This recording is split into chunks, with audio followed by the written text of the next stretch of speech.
pare. Sugatan siya. Yung bag ko, nasa bag ko. Kailangan ko ng gamot sa bag ko. Hindi ka ba aswang? Hindi ako aswang. Kalaban ako ng aswang. Tulungan niyo ako. Ligtas na. Sila layan na. Sila di na alipin mga aswang. Ako tawa kasi isang matanda tulad ko. Nagawa kayo lokohin para ligtas ka barangay ko. Ganon ha. Tingnan natin kung makatawa ka pa sa gagawin ko. Ang galing mo, nak. Nagawa mo. Pa, panalo na tayo.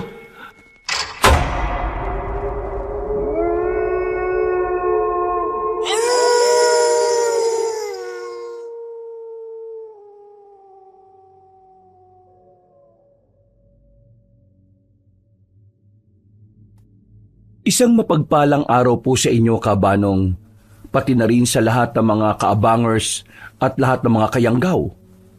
Gusto ko lang sanang ibahagi ang naranasan naming kababalaghan ng aking ama nung ako ay nasa probinsya pa ng Masbate. Minsan, sa buhay natin ay may dumarating na pagsubok para mas lalo tayong patatagin. Ang pagsubok na yon ay ang magsisilbing pundasyon ng pagkatao natin. Hindi lang kasi ito basta pagsubok. Ang karanasan din namin ay tungkol sa panganib at pagsalba sa mga buhay namin. Dahil dito, mas naintindihan ko na mas mahalaga ang buhay kaysa sa kung anumang bagay. Mas lalo itong nakatulong sa akin para mamulat sa realidad ng buhay. At sa katotohanan sa mundong ito ay marami pa tayong hindi nalalaman. Merong mga bagay na naghihintay lamang na matuklasan at kagaya na lamang ng aswang. Ako si Elman. Kabanong, mga kabangers at mga kayanggaw. Ito ang aking kwento.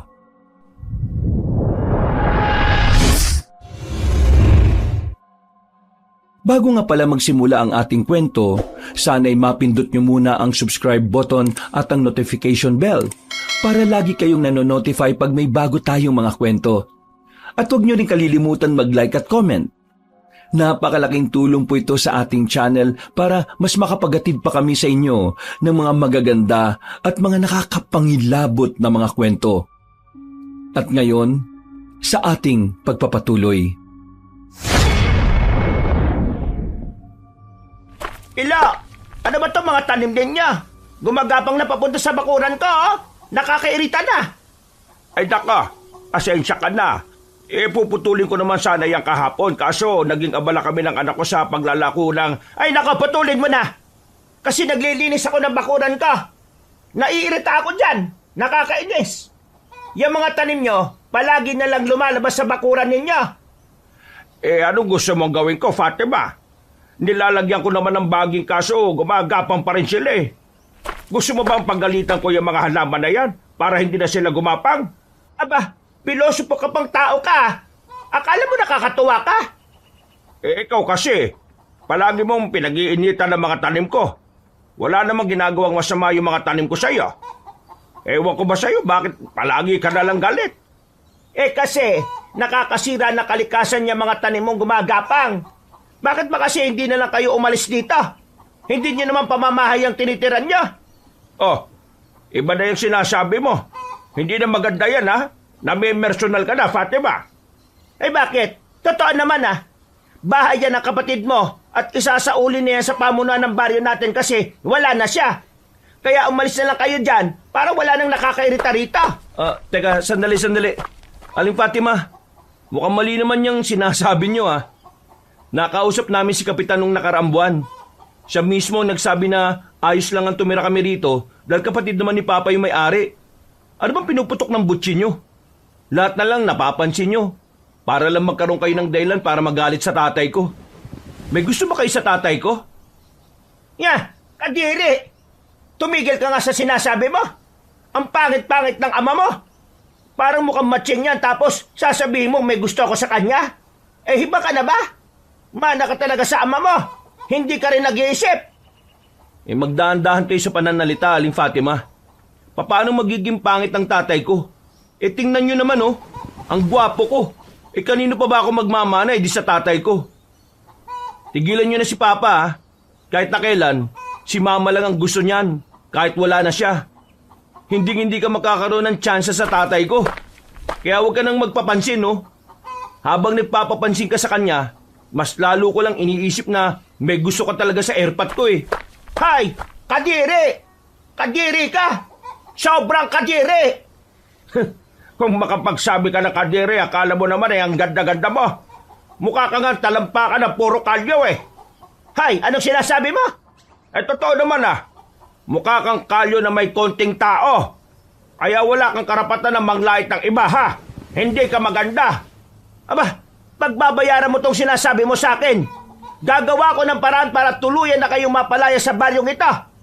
Hindi kayo nararapat dito, mga sampid! Galit na galit si Aling Fatima nang umalis siya ng bakuran namin. Napapailing na lamang ako nung mga sandaling yon, Kabanong. Hindi ko na rin kasi talaga kinakaya ang ugali ni Aling Fatima. Halos araw-araw na lang kasi siyang nagbubunga nga sa amin.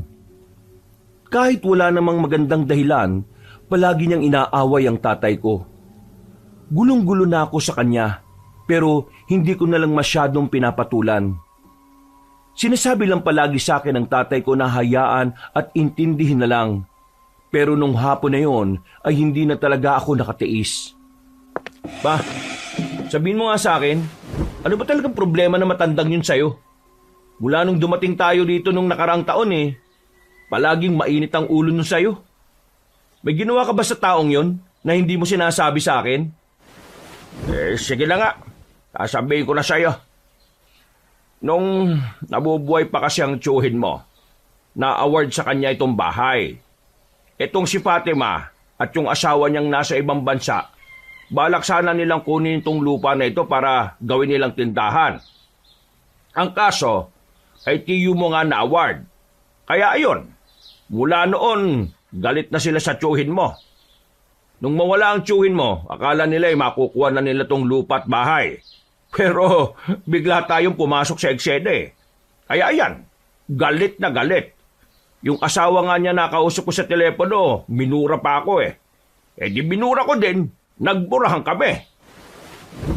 Grabe kaswapang naman pala tong si Aling Fatima. Bakit kaya yung mga ganyang tao, di na lang maging pataba sa lupa? Huwag ka na ba magsalita ng ganyan, anak? Baka mamaya may makarinig sa'yo at may masamang mangyari sa matandang yun ikaw pa ang pagbintangan. Hayaan mo siya. Basta tayo, kakampi natin si Kapitan. Hindi tayo paalisin dito dahil alam niya naman kung anong nagawa ng tiyo mo sa baryong ito. At higit sa lahat, wala naman tayong ginagawang masama. Kung sa bagay, kagaya nga ng lagi niyong paalala sa akin, hanggat wala ka namang ginagawang masama, wala kang dapat ikabahala o ikatakot. Mabuti naman at hindi mo nakakalimutan yung paalala ko sa'yo. Kaya, idol kita Kayo ang idol ko, Tay. Sa'yo ko nagmana Pero anak, dapat magpamilya ka na. Bakit napunta na naman sa ganyang usapan natin pa? Hindi habang buhay kasama mo ko. Kaya dapat magkaroon ka na rin ng pamilya. Para kapag nawala ako, may makakasama ka sa buhay. Malungkot ang buhay mag-isa. Magpapamilya ako kapag ayos na ang buhay natin. Papayaman muna ako.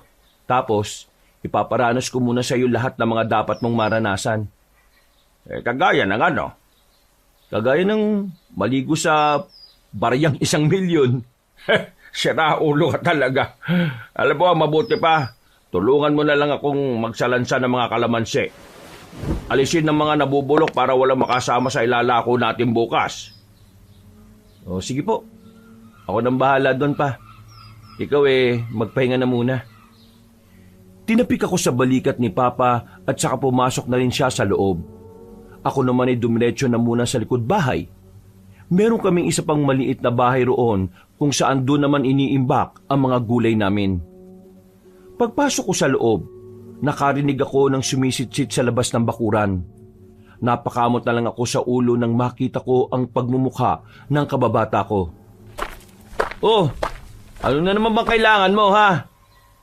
Apo na, oras na ng merienda ko. May dala akong lagay ng sausawan. Baka kailangan ko ng asukal eh. May suman kasi sa bahay. Pambira ka naman, no? Ikaw yata uubos ng asukal namin eh. Mauubos yung asukal nyo kapag hindi ka nagre-refill. Tigas din talaga ng mukha mo, eh, no?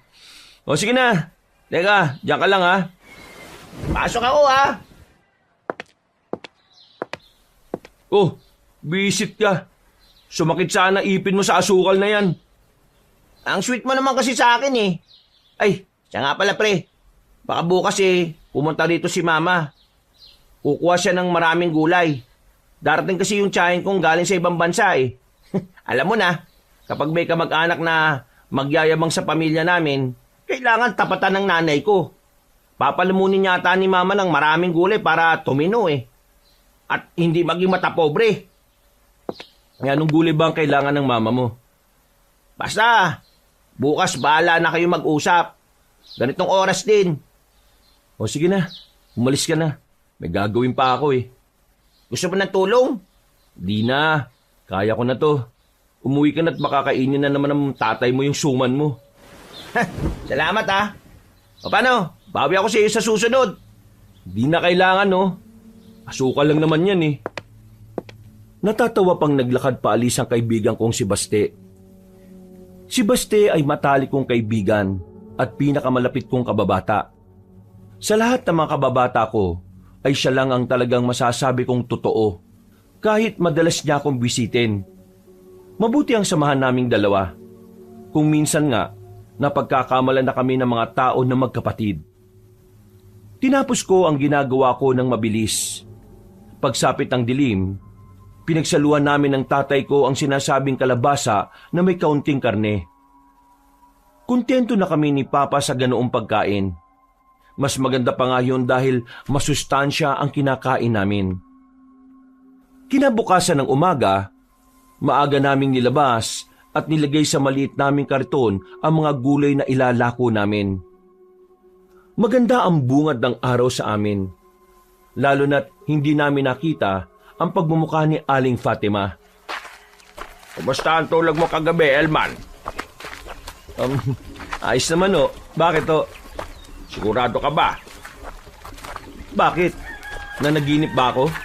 Oo. Sabi ka ng halimaw eh. Sinampal nga kita ng mahina para tumigil ka eh.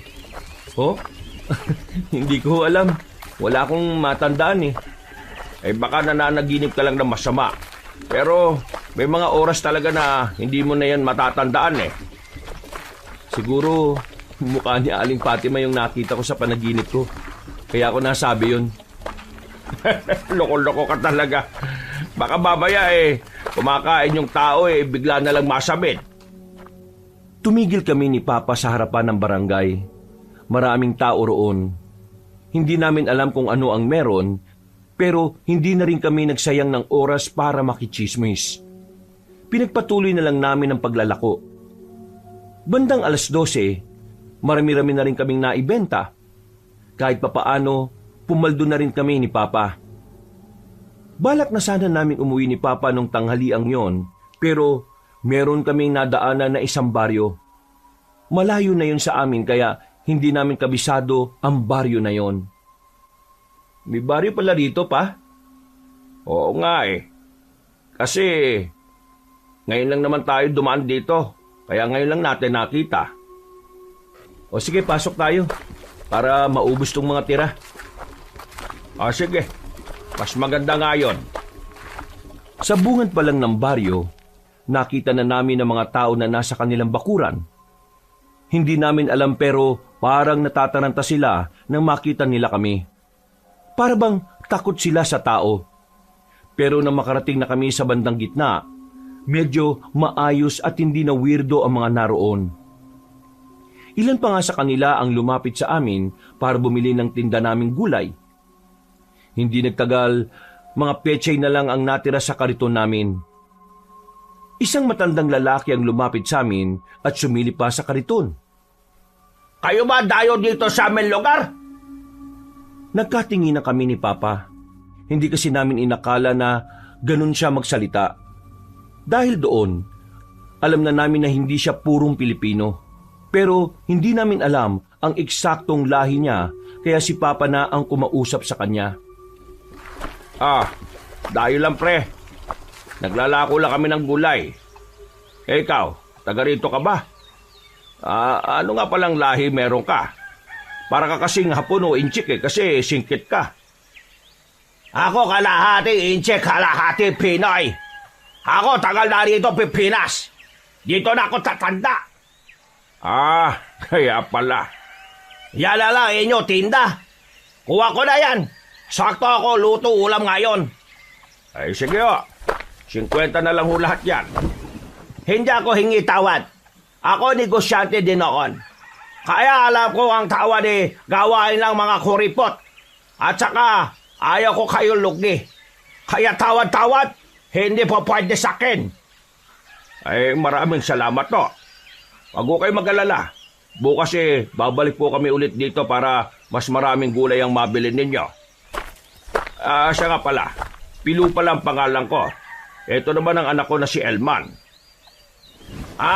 Akin pangalan naman si Uy. Pangalan ko, parang ganito.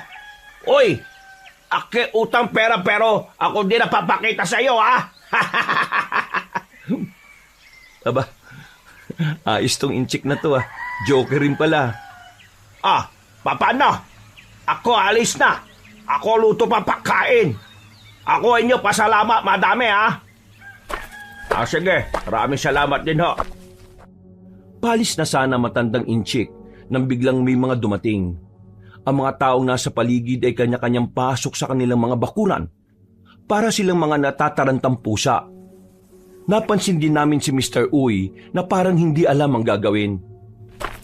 Bakit po? Ano po nangyayari?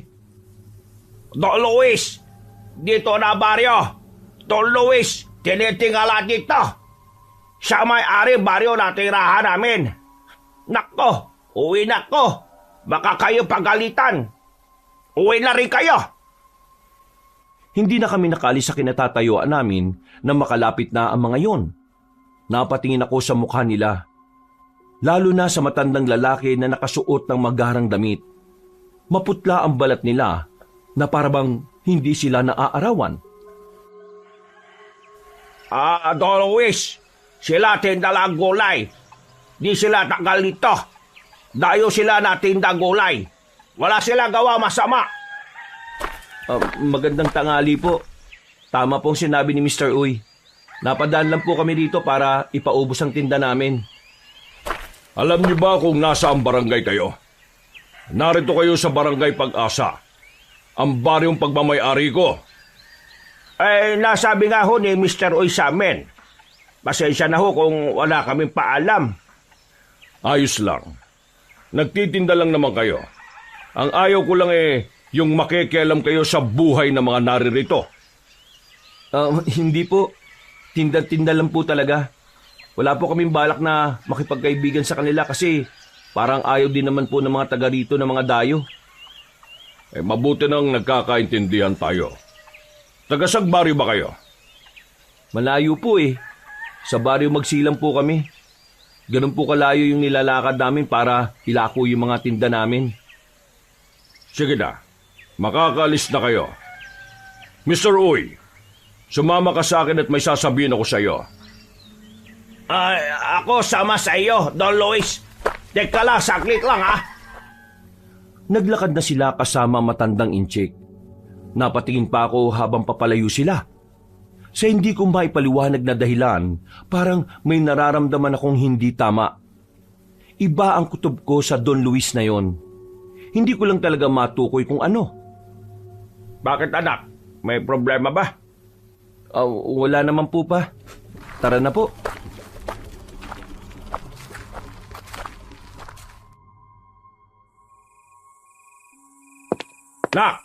Nak! Who's there? Anong who's there ang pinagsasasabi mo? Tinatawag kita. Akala ko kasi may knock-knock kayo Ano po ba yun? At bakit parang nakakita kayo ng multo sa labas? Saan ba kayo galing? Napadaan ako sa barangay natin. At alam mo ba kung anong nalaman ko? Hindi pa ho. Kaya nga sasabihin ko sa iyo Kanina palang umaga, Kaya ang daming tao sa barangay, meron palang nakidnap na bata na taga rito sa atin. Bago lang sila rito. Kaya hindi natin kilala yung pamilya ng bata. Basta ang sabi ng umiiyak na nanay, 2 anak niya ang naglalaro sa ilog kagabi. Tapos yung isa raw, dinakma daw ng kung sino. Naku, kawawa naman yung batang yun. Wala bang ginawa yung barangay natin? Ito na nga ang pinagtatalunan ng barangay. Hindi nila alam kung gagawa sila ng aksyon. Kasi ang sabi ng batang nakaligtas, halimaw daw yung dumukot dun sa kapatid niya. Ang problema, ayaw maniwala nila kapitan sa bata. Ayaw nilang maniwala na halimaw yung kumuha? Oo, kaya sabi nila, ipapaubaya nila sa pulis ang paghahanap sa bata. Sabi naman ng nanay, dapat daw tumulong ang barangay. Dahil hindi naman pala tao ang kumuha sa anak niya. Kasi kung magpepetiks-petiks lang ang barangay, baka mamaya raw pinatay na ng halimaw yung anak niya. Medyo weirdo. Ngayon lang tayo nakarinig ng ganyang kwento Yun na nga. Kaya hindi mo rin talaga masisisi sila, kapitan, kung hindi sila maniniwala kagad. Lalo na, bata lang din yung nagsabi sa kanila. Alam mo naman ang imahinasyon ng mga bata, hindi ba? Pero sana, bigyan nila ng konsiderasyon. Kasi kung ano man ang kumuha, nasa panganib pa rin yung buhay ng bata. Alam ko, kung kidnapping lang ang nangyari, wala rin namang magagawa ang barangay natin Kapulisan talaga dapat ang umasikaso niyan. Bumuntong hininga na lang ang tatay ko, Kabanong. Kahit wala naman siyang ugnayan sa batang nawawala, kita ko ang stress at pag-aalala niya. Ganun kasi talaga ang ugali ni Papa. Maalalahanin siyang tao, kahit pa nga sa mga hindi naman niya kaano-ano. Nung gabing yon, hindi na nawala sa isipan ko ang balitang hatid sa akin ni Papa. Paulit-ulit kong iniisip yon hanggang sa pagtulog. Kinaumagahan, yun din ang naging usapan namin ni Baste. Kahit siya, napapaisip din kung totoo ba talaga na may halimaw sa baryo namin. At yun ang kumukuha sa bata. Kumalat na rin sa lugar namin ang usapan na yun. May mga naniniwala, pero mas marami pa rin ang hindi kumbinsido. Lalo na sa kwento ng ina ng bata. Ayaw nila magtiwala sa ideyang meron ngang kakaibang nilalang na gumagala sa aming lugar. Makalipas pa ang ilang araw, nanatiling maingay ang usapin ng pagkawala ng bata. Pero wala namang nagbago sa pamumuhay ng lahat. Kahit na ang pinaniniwalaan ay halimaw ang kumuha sa bata, binaliwala na rin nila ang isyu kalaunan. Para saan na naman ang ginagawa mo? Wala ka na namang magawa sa buhay no? Para sa lalagyan ng mga luya. Bulok na kasi yung dati kong ginawa Kaya kailangan ng bago. Bakit ka ba nandito? May kailangan ka na naman, no? Wala naman. Wala lang ako makausap sa bahay. Nag-away na naman si Ermat at saka si Airpods Bakit kasi hindi ka nalang umalis sa inyo Kung kaya mo namang magtrabaho para sa sarili mo. Akala mo ba ganun lang kadaling bumukod? Oo. Kaya ko namang mabuhay ng mag-isa. Pero ang inaalala ko lang naman yung nanay ko. Baka mamaya maltratuhin siya ng siraulo kong ama. Hindi na ba talaga magbabago yung tatay mo na yan? Wala nang pag-asa magbago yun. Ihintayin na lang namin kung kailan siya magkasakit at mamatay. Buang. Masamang humiling ng ganyan sa ibang tao, no? Kung para sa ikabubuti naman ng lahat, maintindihan naman siguro ako ng Diyos, di ba? Hindi porket maintindihan ka, gagawin mo na. May mga bagay sa mundo na ito na hindi dapat ginagawang normal ang panalangin sa kapahamakan ng iba. Ewan ko. Magkaiba kasi tayo ng kinalakihan kaya iba rin ang pananaw mo Hindi mo ko maintindihan. Sabay-sabay kaming napalingon sa kabilang bakuran nang marinig namin ang tinig ni Aling Fatima. Sa puntong ito, hindi siya pagalit magsalita. Takot na takot ang tinig niya habang may kausap siya sa cellphone niyang dipindot. Ako, Berto, huwag ka na munang uuwi rito. Diyan ka na muna. Maraming nangyayari kababalagan dito. Nitong nakaraan nga may batang nawawala. Ang sabi ng kapatid, kinuha raw ng halimaw. Tapos ngayong hapon may natagpuan na namang mga kagabitan ng 2 magsasaka. Ang sabi ng pamilya, ilang araw na ring nawawala ang dalawang yon. Tingin ko talaga totoong sinasabi ng batang nakaligtas May halimaw na nangunguha ng tao sa lugar na ito. Nagkatinginan lang kami ni Baste. Ganon kabilis na pukaw ang atensyon namin. Naiba kagad ang atensyon naming dalawa. Hindi man kami nagsasalita, alam namin pareho ang tumatakbo sa isipan namin. Itinigil ko na muna ang ginagawa ko at nagtungo kami sa barangay. Nakita namin doon na may mga taong nakikipag-usap kay Kapitan. Umiiyak sila, meron pang nahihirapan na huminga sa kakaiyak. Tingnan mo, totoo nga kayang halimaw ang kumuha sa mga nawawalang tao? Hindi natin malalaman kung hindi mangyayari sa atin. Huy, baliw ka ba?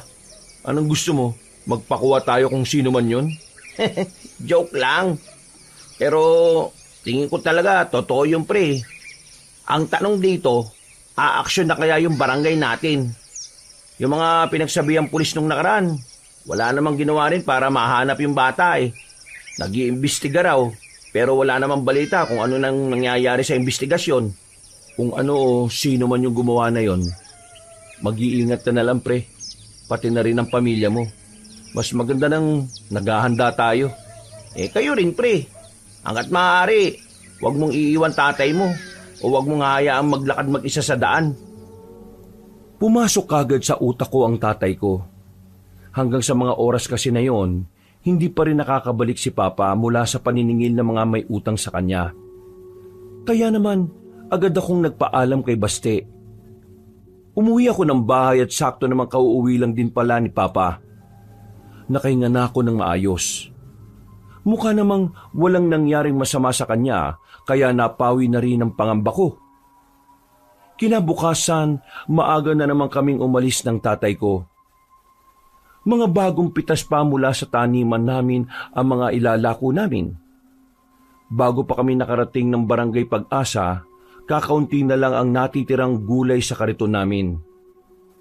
Nasundan na naman yung mga nawawala sa lugar natin Pero hindi pa rin nalalaman kung sino yung salarin. Ay nako, nakakabahala na.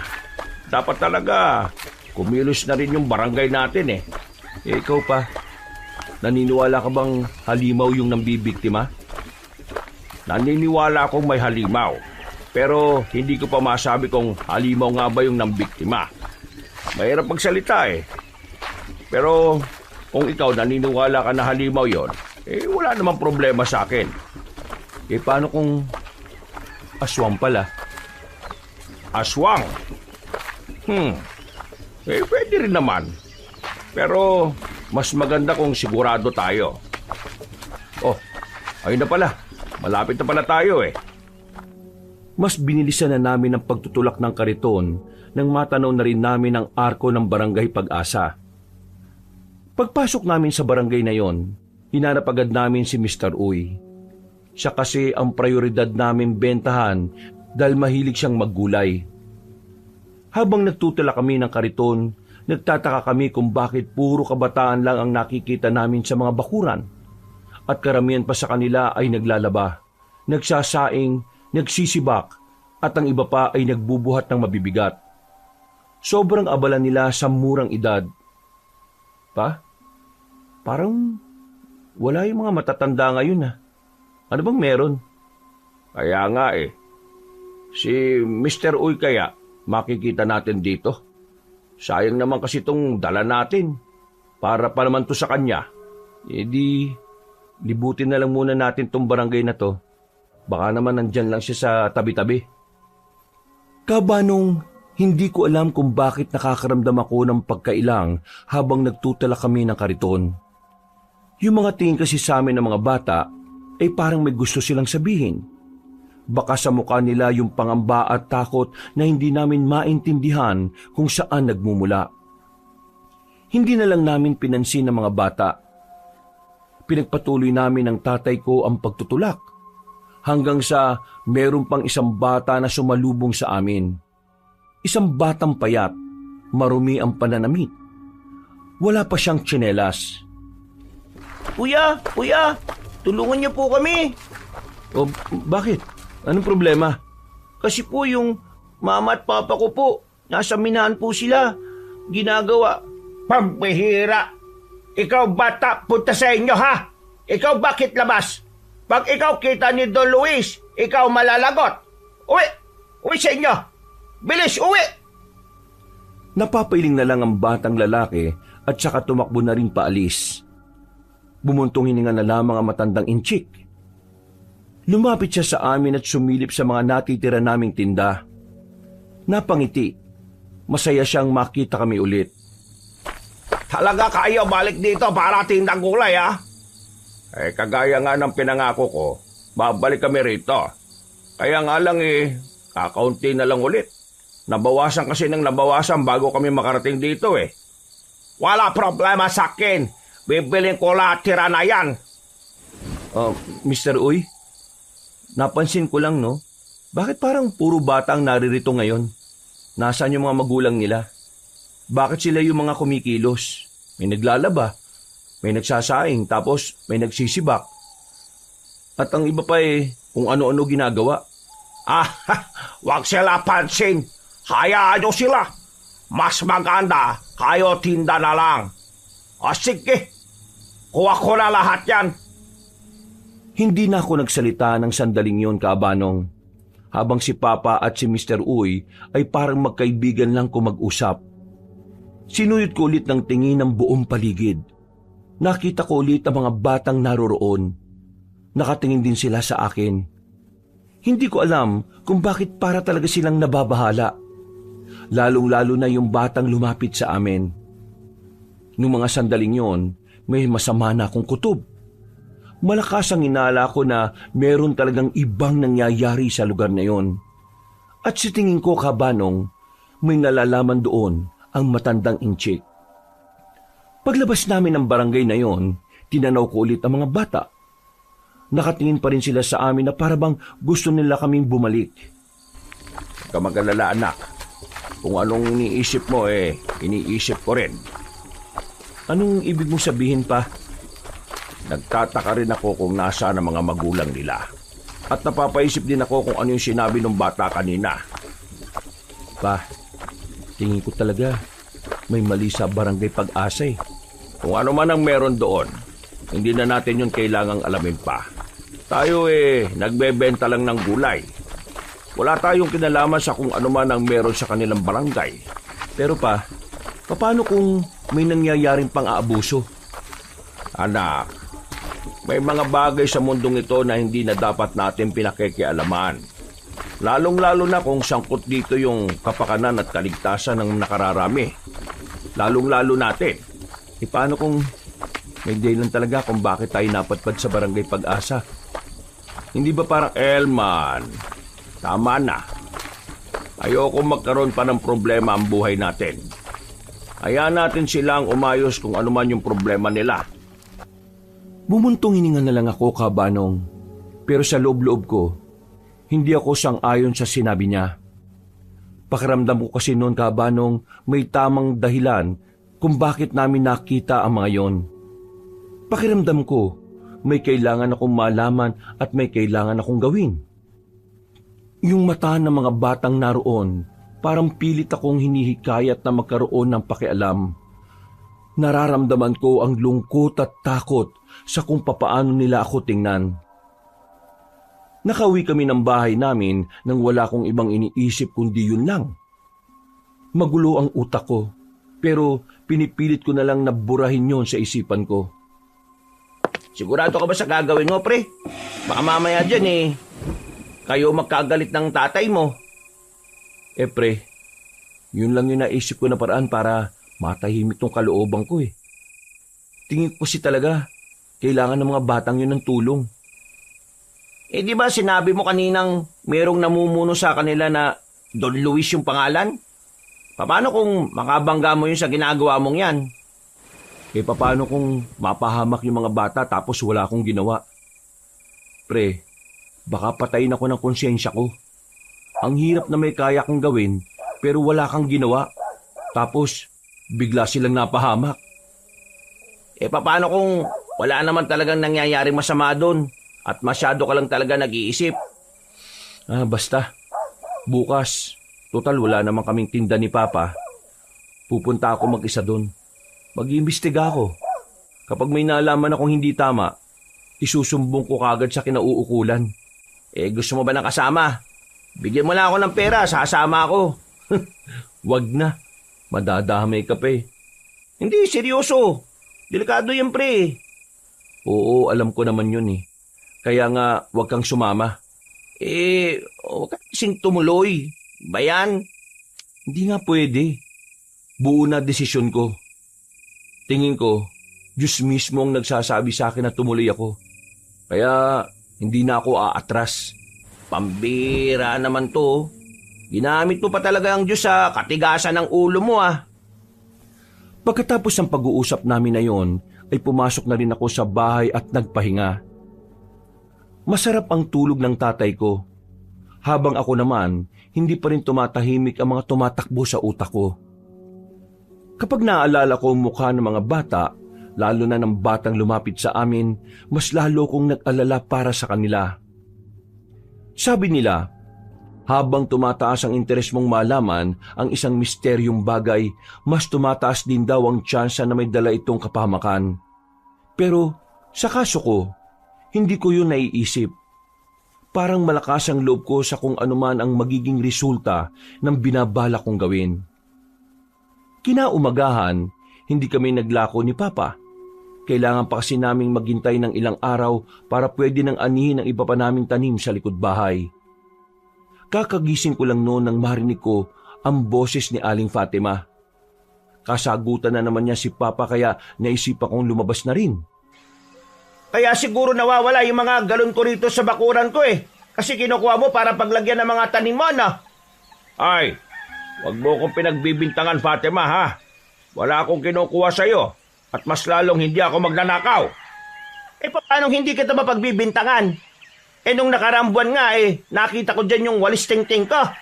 Aba, malay ko ba na sa'yo yun nakasandal sa bakuran ko. Kaya kinuha ko. Kung matino ba naman kasi yung utak mo bakit mo iiwanan sa bakuran ng iba? Yung ting-ting na yon tapos magtataka ka kapag ginalaw ng may-ari ng bakuran. Ang sabihin mo, ugali mo na talagang manguha ng mga bagay na... Tumigil ka!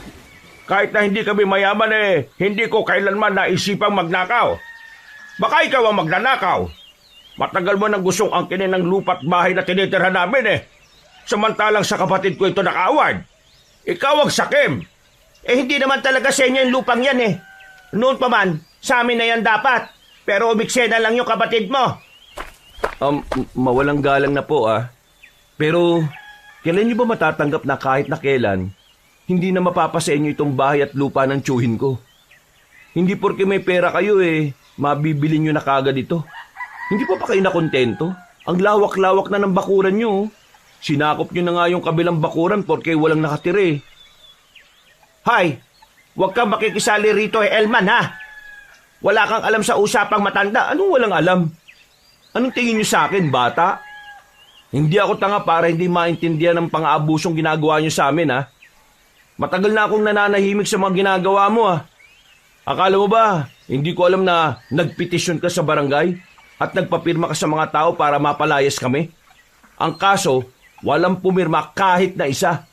Kasi alam nilang masama ang ugali mong matanda ka Ha?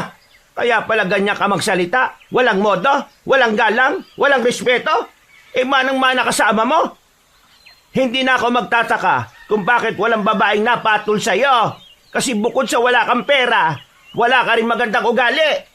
Wala naman akong pakialam kung may papatol sa akin o wala Pero ang mas matindi, yung kalagayan mo, yung sitwasyon mo. Dahil iniwan ka ng mga anak mo kasi masama kang magulang, mukhang pera at walang pakialam sa nararamdaman ng mga anak. Kaya dapat lang sa'yo mag-isa ka dyan. At siya nga pala, hindi porke mas matanda ka sa akin gagalang na kita. Ang respeto, hindi yan binibigay base sa edad Binibigay yan sa mga taong kaya rin magbigay ng respeto. Kaya, ito nang huling pakikipagtalo ko sa inyo. Tigilan nyo na kami. Kakaunting panahon na nga lang ang pananatili nyo rito sa lupa nilalaan nyo pa sa kasamaan. Hindi na nakapagsalita si Aling Fatima Kabanong. Nang gagalaiti siya. Kulang na lang ay atakihin siya sa puso sa sobrang sama ng loob. Pumasok siya sa loob ng bahay nila at malakas na sinarado ang pinto. Yung iba naman naming kalapitbahay, natatawa na lang din sa nangyari. Alam kasi nila kung gaano kasama ang ugali na matandang yon. Nak, salamat ah. Palagi kang dumarating para ipagtanggol ang tatay mo. Pa, tayo lang ang makakampi sa buhay. Kaya ang kaaway mo, kaaway ko rin.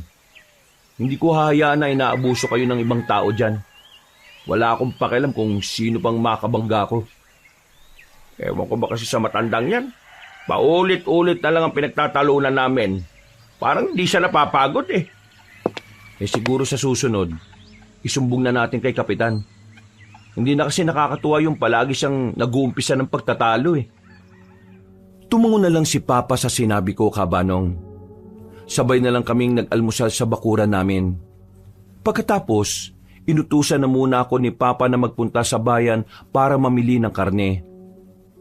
Sarado kasi ang palengke sa amin ng araw na yon dahil linggo. Kaya napagdesisyonan kong hapon na lang ako babalik sa barangay Pag-asa. Maingay at magulo. Inaasahan ko na talagang ganun karami ang tao sa bayan kapag linggo. Pero parang hindi pa rin ako sanay dahil minsan lang naman akong mapasyal doon. Habang naglalakad, meron akong nakitang isang lalaki sa bangketa na kapanang-kapa sa bulsa niya. Napansin kong parang nawalan yata siya ng wallet niya kaya nilapitan ko. Pre, may problema ka ba? Nadukutan yata, uy. Nadukutan ka pero masaya ka pa? Oo, 50 pesos lang kasi laman nun eh. Maliit na halaga lang pala pero sayang pa rin, no? Problema ko nito, wala akong pamasahe. Magkano ba pamasahe mo? Teka, tutulungan mo ba ako? Kailangan mo ng pamasahe, di ba?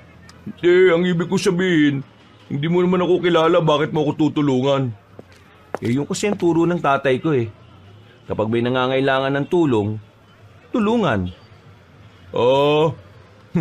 Maraming salamat ah. Kahit 50 lang, ayos na. Ayan. Ano bang ginagawa mo kasi rito? Nadukutan ka pa. Marami kasi talagang mandurukot dito kapag araw ng linggo eh. May kausap kasi akong kamag-anak. Nagkita kami sa isang kainan. Pauwi na sana ako eh. Kaso pagkapako ngayon, ayun, wala na yung pitaka ko. Hindi ko maalala kung sinong dumikit sa akin eh. Ay, siya nga pala. Elman. Elman ang pangalan ko. Wow! Angas ng pangalan. Tunog mabait ah. Makoy naman ang pangalan ko. Pangalan mo parang sobrang daming ginagawang kalokohan ah. Uy, pareho kayo ng sinabi ng kaibigan kong nilumpo ko eh. Hindi, joke lang. Hindi ko alam kung bakit magaan ang pakiramdam ko sa lalaking yon. Naisip ko nga na baka sadyang madali lang ako magtiwala o baka dahil pala kaibigan lang din talaga ako. Tiningnan ko siya ng maigi. Hindi naman siya mukhang masama. Hindi naman siya mukhang manluloko. Pre, salamat ah. Taga saan ka ba? Taga Baryo Magsilang ako. Taga doon ka pala? O bakit? Alam mo ba yon? Hindi. Saan ba yun? Akala ko naman alam mo. Basta, malapit lang. Ikaw, taga saan ka ba? Malapit lang din dito. Isang sakay lang. Baryo Payapa. Ang payapa siguro sa inyo eh, no? Kabaliktaran. Laging may nag-aaway na mag-asawa kasi nahuhuli yung lalaki na may ibang babae. Tapos yung kabit, pangit. Yung asawa, sobrang ganda. Iba na kasi mismong takbo ng utak ng mga kabaro natin eh, no? Kapag matino yung asawa, ayaw. Gusto ng babaeng pangit na walang trabaho at walang ibang ginawa kundi bumukha ka. Sira ulo talaga ibang lalaki, pre. Buti na lang di tayo ganun eh, no?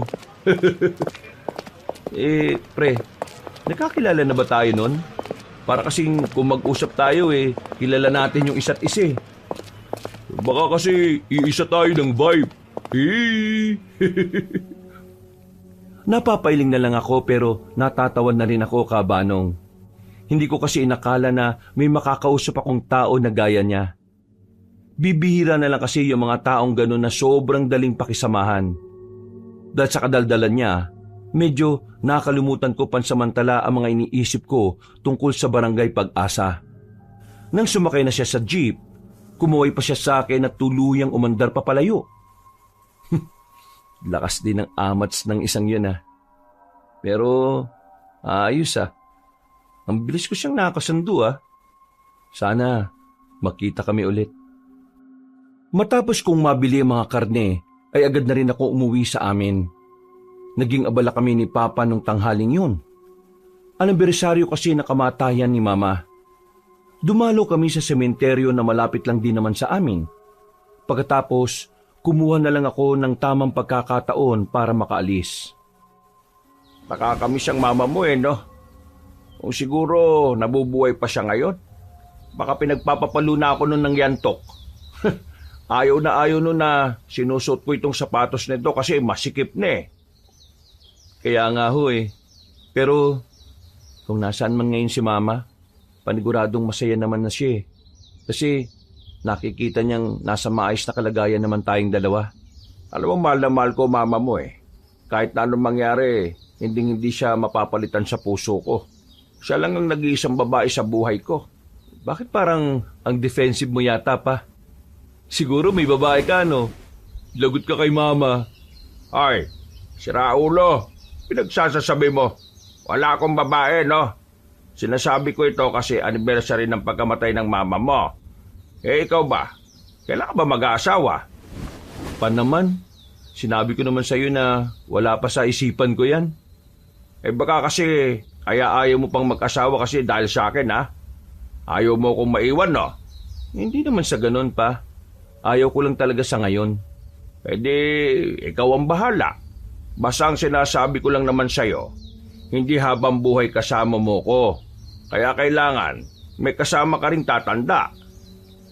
Tumango na lang ako sa sinabi niya kahit na ang totoo, nakakaramdam ako ng lungkot. Totoo naman kasi ang sinabi niya.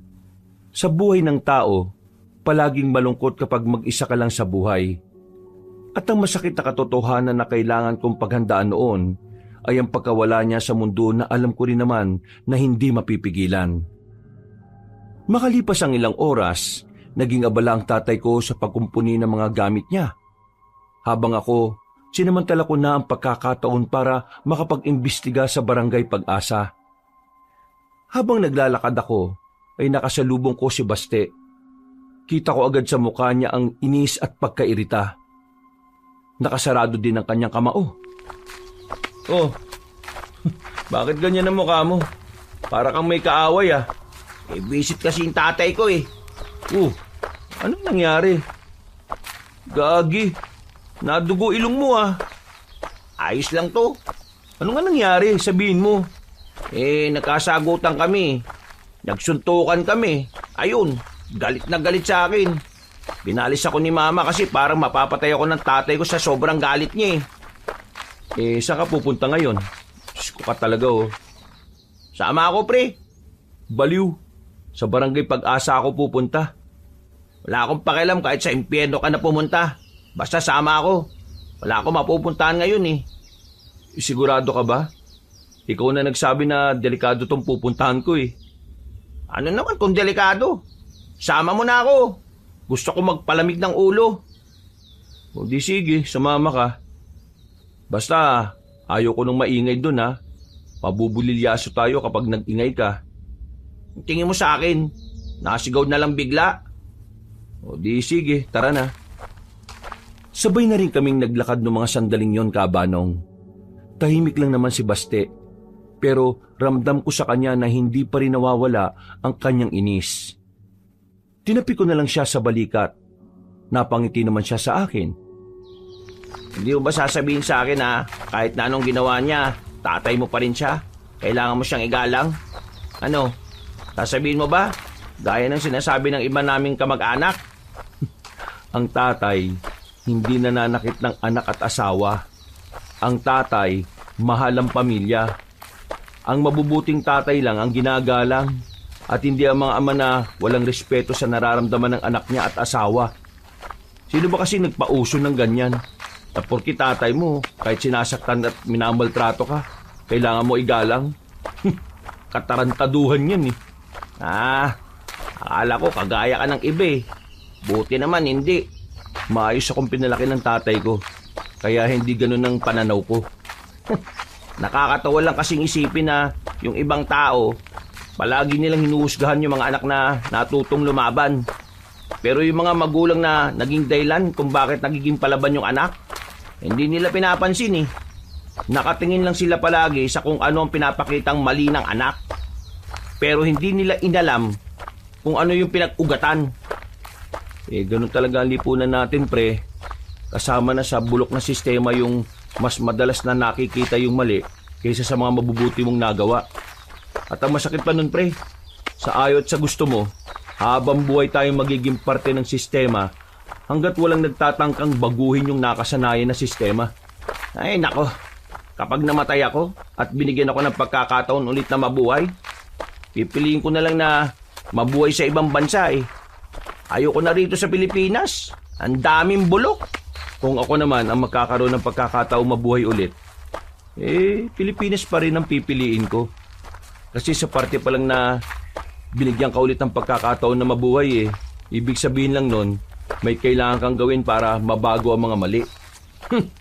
Ayos din pala yung naging suntukan namin ni Papa no?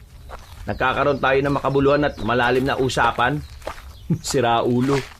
Hindi rin maganda na nakakapisika lang kayo. Baka mamaya, mapahamak pa kayong pareho sa susunod eh. Basta ako bilib ako sa'yo kasi pinoprotektahan mo ang mama mo.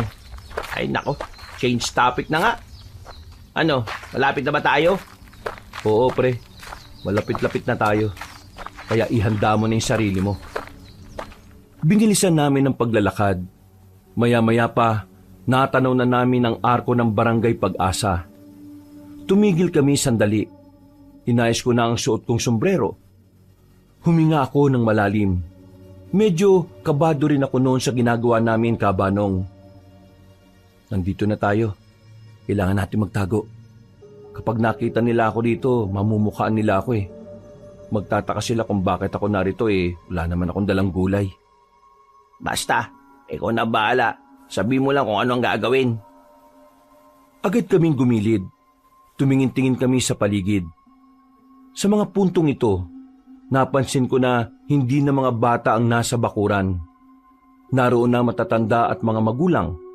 Kaya naman lumipat pa kami ng pwesto. Walang nakakapansin sa amin, pero hindi kami naging kampante. Naging maingat pa rin kami sa pagkilos namin. Sa kakalakad namin sa sulok-sulok, natanaw na namin na matandang inchik na si Mr. Uy. Abala matandang yon sa ginagawa niya sa kanyang bakuran. Ang unang pumasok sa isipan ko ay lapitan siya.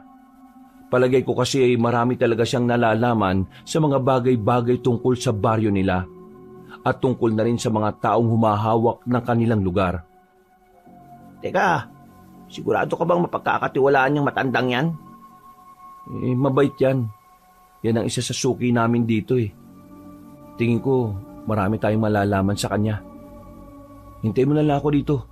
Ako na lang ang lalapit sa kanya. Bumalik ka agad Bigla akong kinabahan sa ginagawa natin Kalma lang. Huwag ka masyadong tensyonado, no? Maingat akong lumabas sa likuran ng halamanan, Kabanong. Mabilis akong lumapit sa bakuran ni Mr. Uy. Pagpasok ko roon, ay nakita niya ako kagad. Nanlalaki ang kanyang mga mata. Agad niya akong nilapitan at patingin-tingin pa siya sa paligid. Uy, bakit ikaw pasok dito? Ikaw ba dala gulay? Dami pa kong gulay. Uy, ka muna sa inyo. Bilis! May mga bagay lang akong gustong malaman. Baka po pwedeng... Oh, halik ka rito. Di ka pwede makita doon, Luis. Ipinasok niya ako sa bahay niya. Natataranta niyang pinagsasasara lahat ng bintana. Sa kamalas-malasan, bigla pang dumating sila Don Luis kasamang iba pa nitong tauhan na mapuputla. Malalakas na katok ang ginawa nila sa pinto ni Mr. Uy.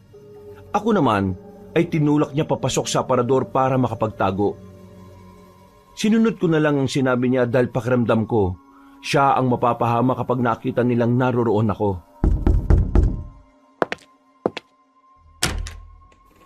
O, Don Luis, ikaw pala. Ano aking may paglilingkod? Mamayang gabi, ihanda mo na ang mga tao. Kailangan ko silang mapakinabangan. Tandaan mo, ayaw ko ng mga taong mareklamo. Kapag naulit pa yung nakaraan, ipapakain ko na talaga sa sigbin. Naintindihan mo ba ako? Kapi, boss. Ako bahala mga tao. Ako na sabi sa kanila at paliwanag na mga dapat iwasan. Mabuti naman at masunuring kang tao. Kasi alam mo naman kung ano ang mangyayari sa iyo sa oras na sinuway mo ang mga utos ko, hindi ba? Huwag kayo alala. Ako palagi sunod inyong utos. Wala problema sa akin. Basta kayo lagi aking boss.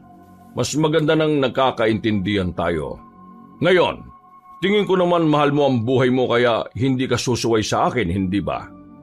Sige na, gawin mo na ang pinag-uutos ko mamaya para matuwa naman ako sa iyo. Tumango na lang si Mr. Uy. Agad din namang umalis sa mga yon. Nang masiguro ni Mr. Uy na wala na sila Don Luis, ay saka na niya binuksan ang aparador. Ikaw kailangan na uwi. Ikaw mapapahamak dito kapag ikaw kanila nahuli. Mr. Uy, anong ibig sabihin nun? Sabihin mo nga sa akin, inaabuso ba kayo ng Don Luis na yon? Ikaw tahimik iyong buhay. Ikaw tindalang gulay. Kesa ikaw makialam sa bagay na delikado. Pakiusap. Uwi ka na kasi baka mapahamak ka sa gawa mo ngayon. Hindi matahimik ang kalooban ko eh. Nung huling punta namin dito ni tatay ko, naawa ko sa mga bata. Parang gusto nilang humingi ng tulong eh. Yung batang lumapit sa amin nung nakaraan. Sabihin mo nga, bakit mo siya pinigilang matapos yung sasabihin niya? Basta, di mo dapat malaman. Mas maganda ikaw wala alam kaysa may alam ka. Ikaw lagay buhay sa panganib. Mr. Uy, alam kong hindi ka masamang tao. Alam ko na busilak ang puso mo. Nararamdaman ko yun. Kaya sana, tulungan mo akong matulungan ng mga batang narito. O kahit kayo. Kaya sabihin mo sa akin kung ano ba talaga yung nangyayari dito. Ako natatakot. Kaya pakiusap. Wag na ikaw tanong. Uwi ka na lang. Alam kong mahal mo ang mga taga rito. Pero walang mangyayari kung magpapakain ka lang sa takot mo, Mr. Uy. Kaya makipagtulungan ka sa akin. Sabihin mo kung anong nangyayari sa baryong ito. Umupo sa gilid ng matandang inchik. Huminga siya ng malalim. Baka sa mukha niya ang pagkabahala at takot. Nilapitan ko siya at tinapik-tapik ko ng mahina ang balikat niya. Nang makahugot na ng lakas ng loob, ay nagsalita na rin siya. Kami rito, pirit labaho Don Luis sa kanyang minahan. Walang bayad, wala kahit ano, kahit 5 doling. Ibig sabihin, yung oras na nakita namin yung mga bata ang nag-aasikaso rito, yung mga magulang nila dinala nyo sa minahan para pwersahang pagtrabahuin? Kung hindi sila sunod, kung ayaw nila trabaho, sila patay Don Luis Mga alipin yung ginagawa niya, Mr. Uy. Bakit naman ayaw mo magsumbong sa kinauukulan? Kapag kawak ko yon, bago pa makalating polis dito, mga kasama ko baka patay na. Kung ako lang patayin, aayos lang sa akin Pero kung kasama iba, pati bata, kawawa sila. Hindi ko kaya, di kaya konsensya ko.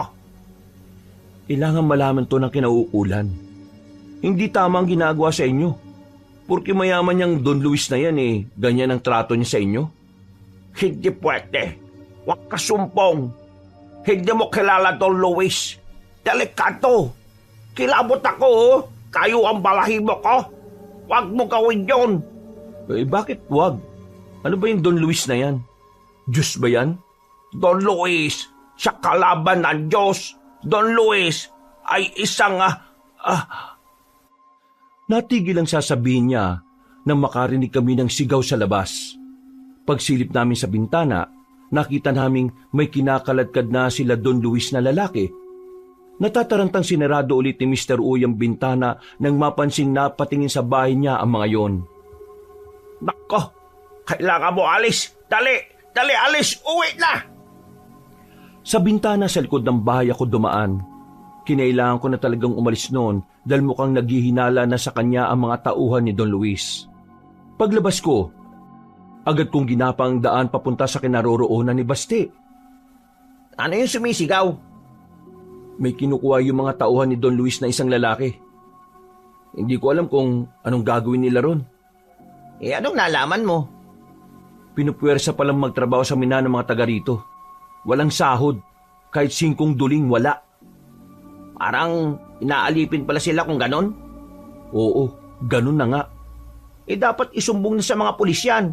Parang sindikatong datingan ng ganyan eh. Wag muna. Hindi ko pa nalalaman kung bakit ayaw ni Mr. Uy sabihin ang dahilan kung bakit hindi pwedeng isumbong sa pulis. Ang sabi niya kasi, delikado raw si Don Luis. Delikado naman talaga, di ba? Hindi, ang ibig kong sabihin, mas delikado pa sa delikado. Maraming pinoprotektahan si Mr. Uy na tao Kailangan nating wag magpadalos-dalos. Kailangan makausap ko siya ulit. Mamayang gabi, kukunin sila ng mga tao ni Don Luis para magtrabaho ulit sa minahan. Mga bata na lang ang matitira dito. Susubukan kong kausapin si Mr. Uy. Pagbalik niya kasi galing sa minahan, mukhang siya lang ang nagbabantay sa mga bata. Kaya pagkakataon ko na yun para makausap siya ng mas matagal. Ibig sabihin maghihintay pa tayong gumabi? May 1 kalahating oras pa. Ayos lang ba sa'yo? Kung hindi naman pwede ka naman nang umuwi. Nandito na ako, ano ka ba? Sasama na kita. Tsaka, naintriga ako sa mga nangyayari. O di sige. Kailangan lang natin maging maingat. Hindi pa natin alam kung anong kayang gawin ng Don Luis na yun Bilib ako sa iyo, pre. Talagang gumagawa ka ng paraan para sa kanila no? Pre, hindi ko kayang isipin na may ganito. Pakiramdam ko kasi talaga, ito ang misyon na gustong ipagawa sa akin ng Diyos Kasi, isipin mo na lang sa dami ng taong pwede makatuklas nito, bakit ako pa? Gumapang na muna kami paalis sa parting yon. Naghanap kami ng pwede mapagtambayan sa kagubatan habang nagpapalipas kami ng oras. Maaliwalas, payapa at nakaka-relax talaga ang mga naririnig naming huni sa gubat.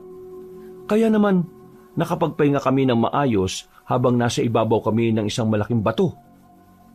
Kung ganito kapayapa sa bahay, siguro hindi mo ko kasama ngayon. Mukhang masarap dito no? Pero kapag gumabi, nakakatakot na dito. Kung sa bagay, gubat pa rin naman kasi ito Sabi nga nila, may 2 mukha ang gubat.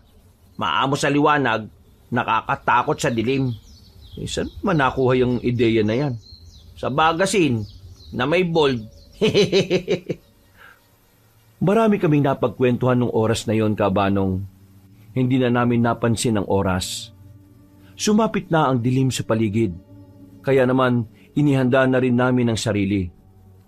Binalikan namin ang bahay ni Mr. Uy. Wala na siya ron.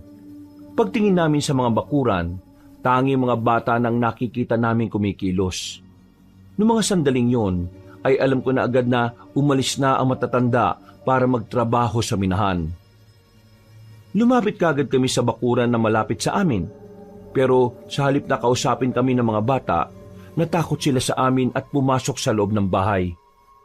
Ganon din ang reaksyon ng mga sumunod na bata na tinangka naming kausapin. Pre, wala yata tayo makakausap na matino rito. Merong isang bata rito nung nakaraan na may gustong sabihin sa amin Siya ang kailangan natin makausap.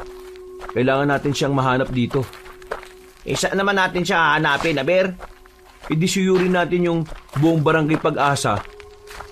Inisa-isa nga namin ang mga natitirang bahay, Kabanong. Pero sa kasamaang palad, hindi namin nakita roon ang hinahanap namin. Ilang beses na rin namin sinubukan na makipag-usap sa mga bata.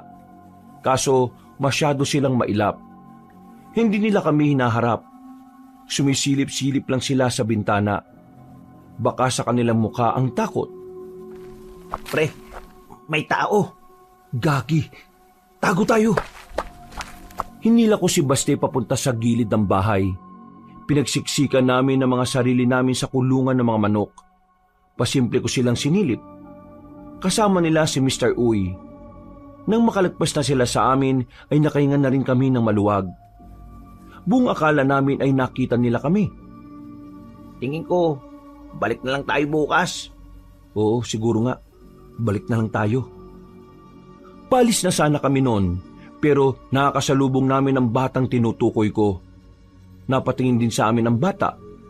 Bago pa siya magsalita, binuhat ko kagad ang bata at dinala ko siya sa isang iskinita. Ikaw yung bata nung nakaraan, di ba? Tama ba ako? Opo, ako po yun. Tutulungan niyo na po ba kami? Tutulungan ka namin kung sasabihin mo sa akin ang lahat ng nalalaman mo. Ngayon, sabihin mo sa akin, anong pagkakakilala mo kay Don Luis? Sandaling hindi nakapagsalita ang bata. Hindi ko makita ang mukha niya dahil medyo madilim. Pero naramdaman ko ang panginginig niya nang marinig niya ang pangalan ni Don Luis. Huwag ka matakot. Narito kami para tulungan ka. Sabihan mo lang kami kung anong meron dito. Kalma lang bata. Kailangan mo rin kaming tulungan para matulungan ka namin. Si Don Luis, masama po siya. Halimaw po siya. Nakakatakot, nakakakilabot. Siya po yung makapangyarihan dito. Walang kayang umaway sa kanya. Ha? Anong ibig mo sabihin? Kaya po natatakot kaming lahat na awayin si Don Luis kasi po makapangyarihan siya. Mas mataas po siya sa lahat. Dahil ba mayaman siya? Hindi po. Dahil po mabangis po siya. Ha? Mabangis? Si Don Luis po hindi tao. Isa po siyang aswang. Aswang po siya, kuya. Pati na rin po yung mga tauhan niya. Pati po yung mga kamag-anak niya. Lahat po sila aswang. Nakakatakot po sila. Kinakain po nila lahat ng sumusuway sa utos nila. Hindi ko na po kayang makita na pinapahirapan nila yung mga magulang namin sa minahan eh. Noong mga sandaling yon, sandali kaming natamimi ni Baste. Hindi namin inaasahan na yun ang lalabas sa bibig ng bata. Higit pa pala sa yaman ang dahilan kaya nagahari si Don Luis sa barangay Pag-asa. Naramdaman ko na lang na nagtitindigan na ang mga balahibo ko. Otomatikong kinilabutan kami. Kumukuha din po sila ng ibang tao sa ibang lugar. Kapag bata po nakukuha nila, ginagawa po nilang pagkain. Pero kapag ina o ama po, yung magulang po sa minahan, yung bata po sa bahay. Tapos narinig ko po, kami mga bata po, balang araw, magiging aswang din daw po kami.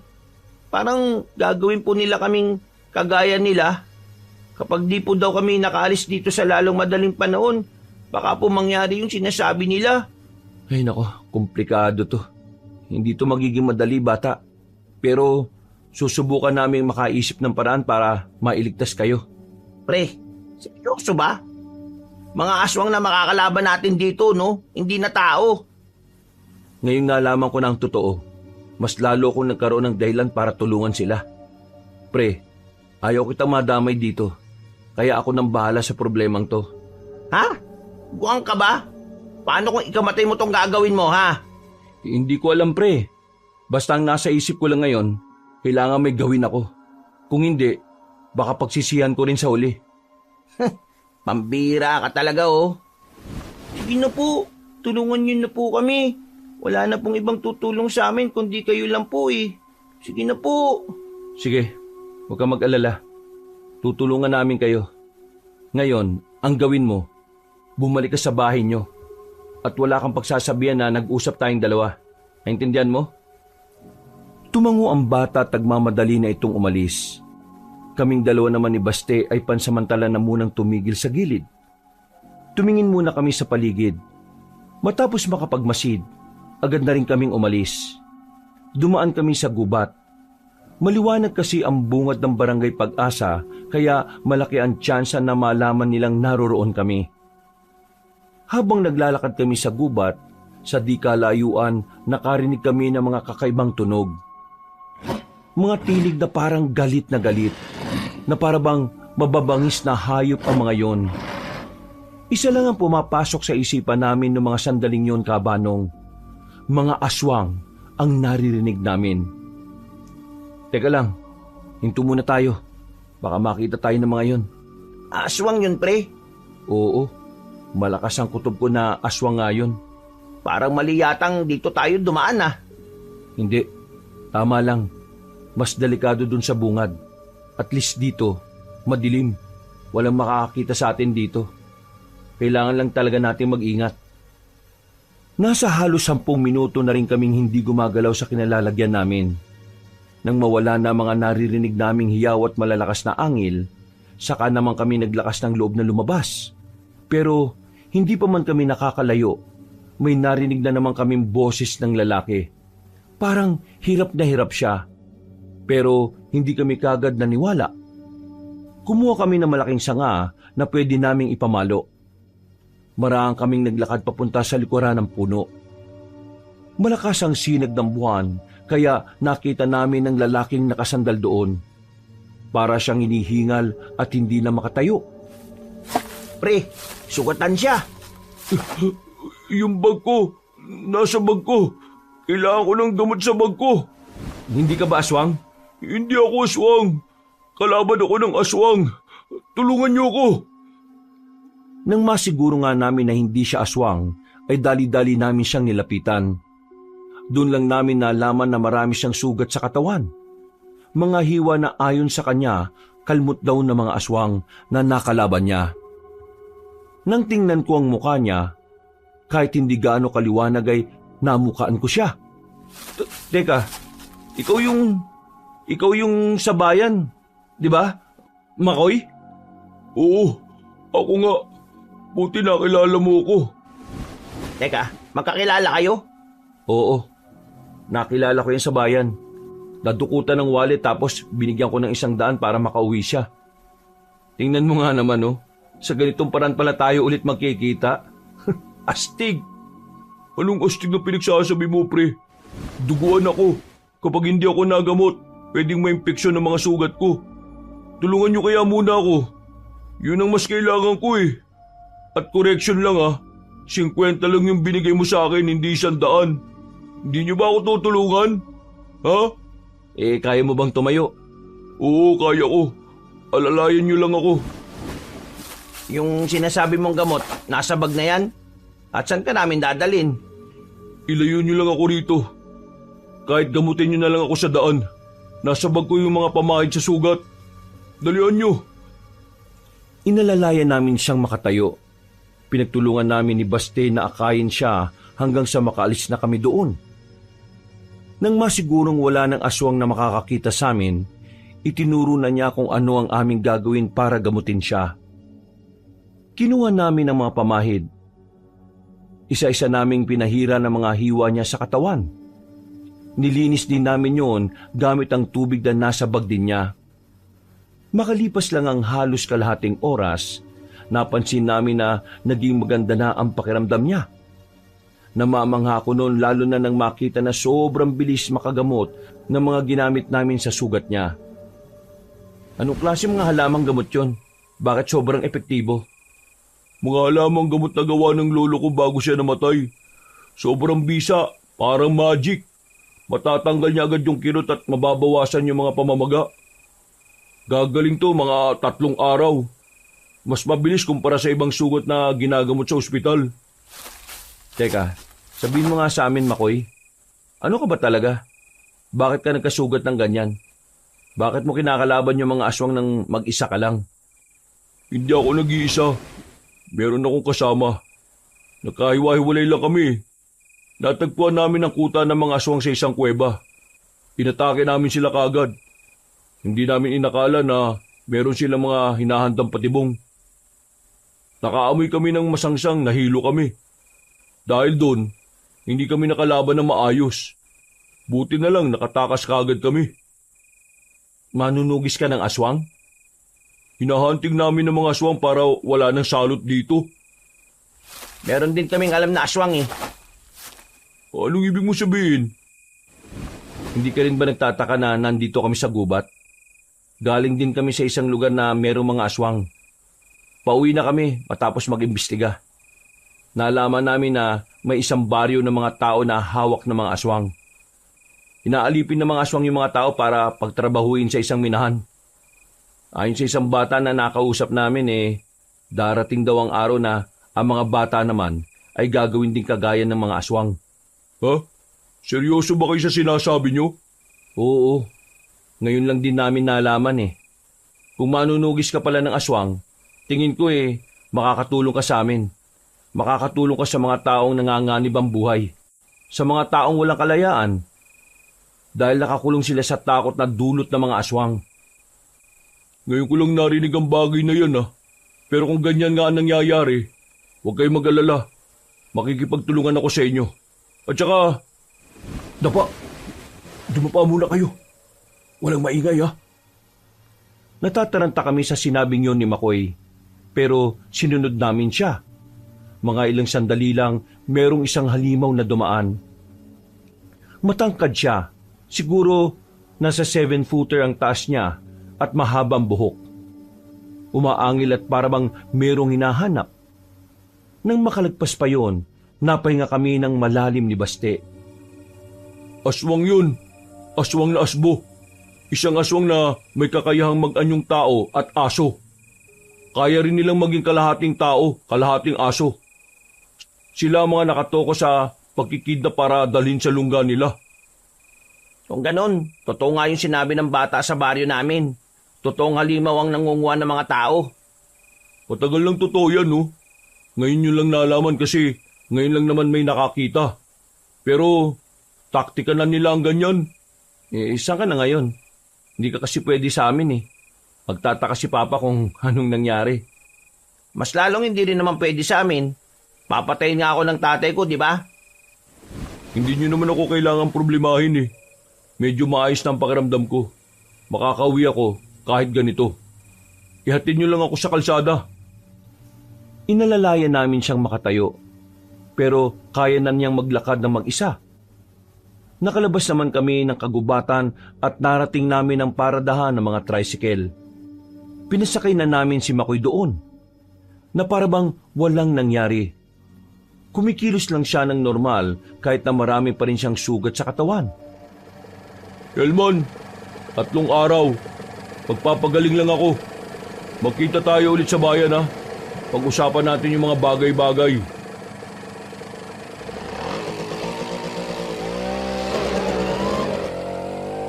Sigurado ka bang ayos lang talaga yun? Sabi niya ayos lang siya, di ba? O yan ang plano.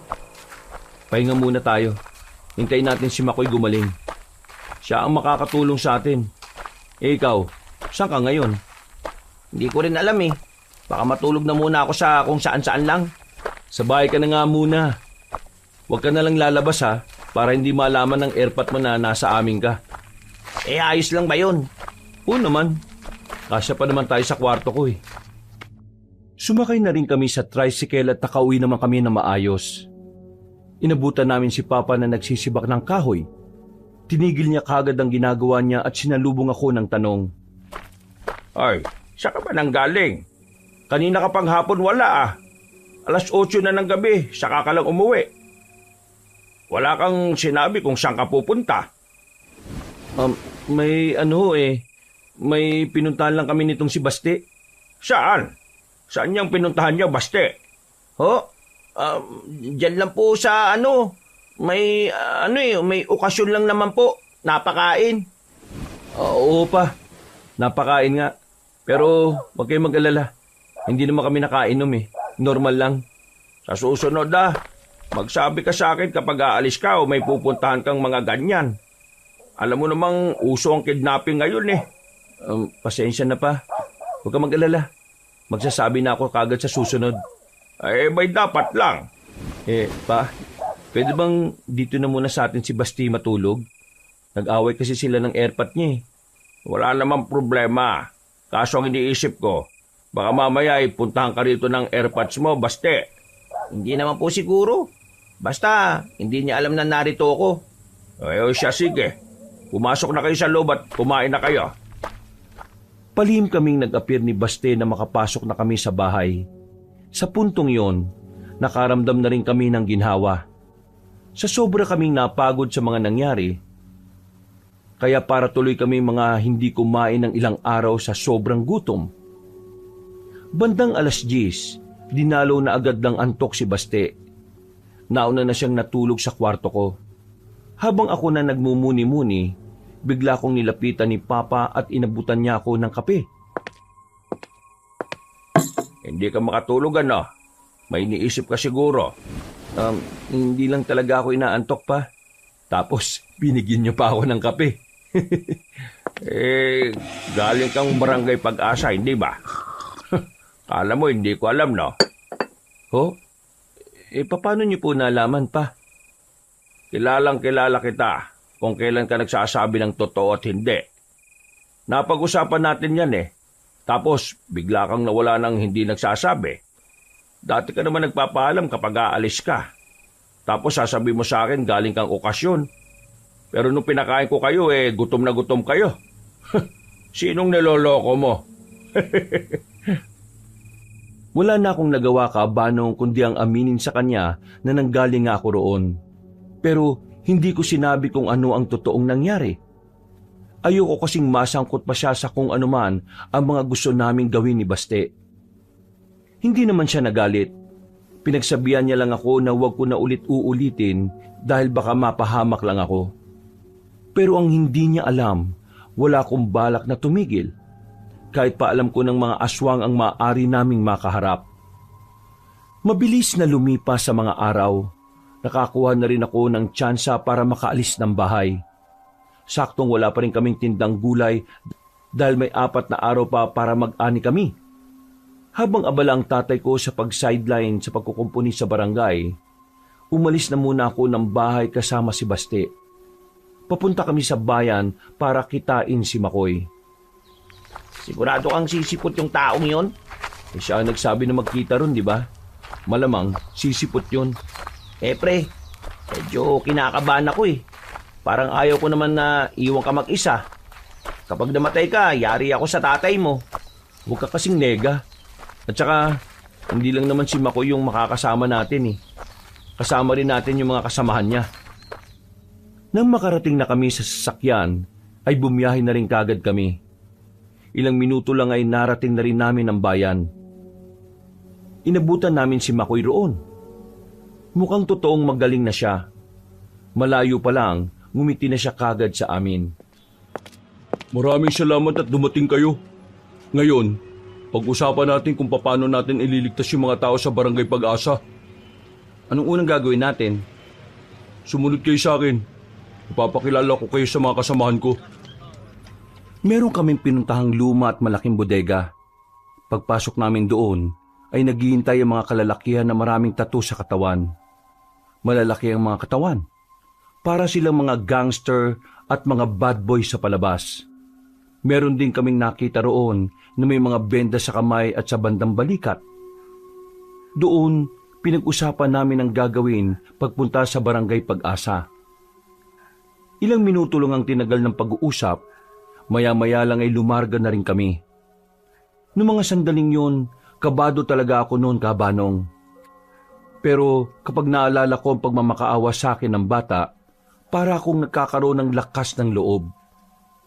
Alam ko naman na hindi ko na dapat pinoproblema yon. Unang-una, wala naman akong kinalaman sa mga buhay nila. Pero bilang isa sa mga nakatuklas kung ano ang paghihirap na dinaraanan nila sa kamay ng mga aswang, hindi ko kayang tiisin na wala akong gawin. Sakay ng truck, bumiyahe kami patungo sa Barangay Pag-asa. Nakasakay kami sa likuran. Tahimik, nagdarasal na sana walang mangyaring masama sa amin lahat. Nang marating na namin ang Barangay Pag-asa, pinarada na nila ang sasakyan sa di kalayuan. Sa parting hindi basta-basta makikita ng iba. Elman, Baste, sa likod lang kayo ha. Yung mga dala niyong sandata, ginagamit yan. Sa oras na malagay sa alanganin ng buhay niyo, huwag kayong magdadalawang isip na protekta ng sarili ninyo. Basta, huwag lang kayong hiwalay kahit na anong mangyari. Okay, sige. Naintindihan namin. Elman, sigurado ka bang puro kabataan lang ang nasa barangay na yan ngayon? Ganitong gabi rin noong nakaraan. Kaya palagay ko, ito rin yung oras na nasa minahan ng mga magulang nila. Kung ganun, uunahin nating iligtas sa mga bata. Isasakay natin dito. Kapag nakuha na yung mga bata, mauna silang umalis. Habang tayo, Iisa-isay nating lagasin ng mga aswang na nasa barangay na yan. Sinimulan na rin namin ang paglalakad.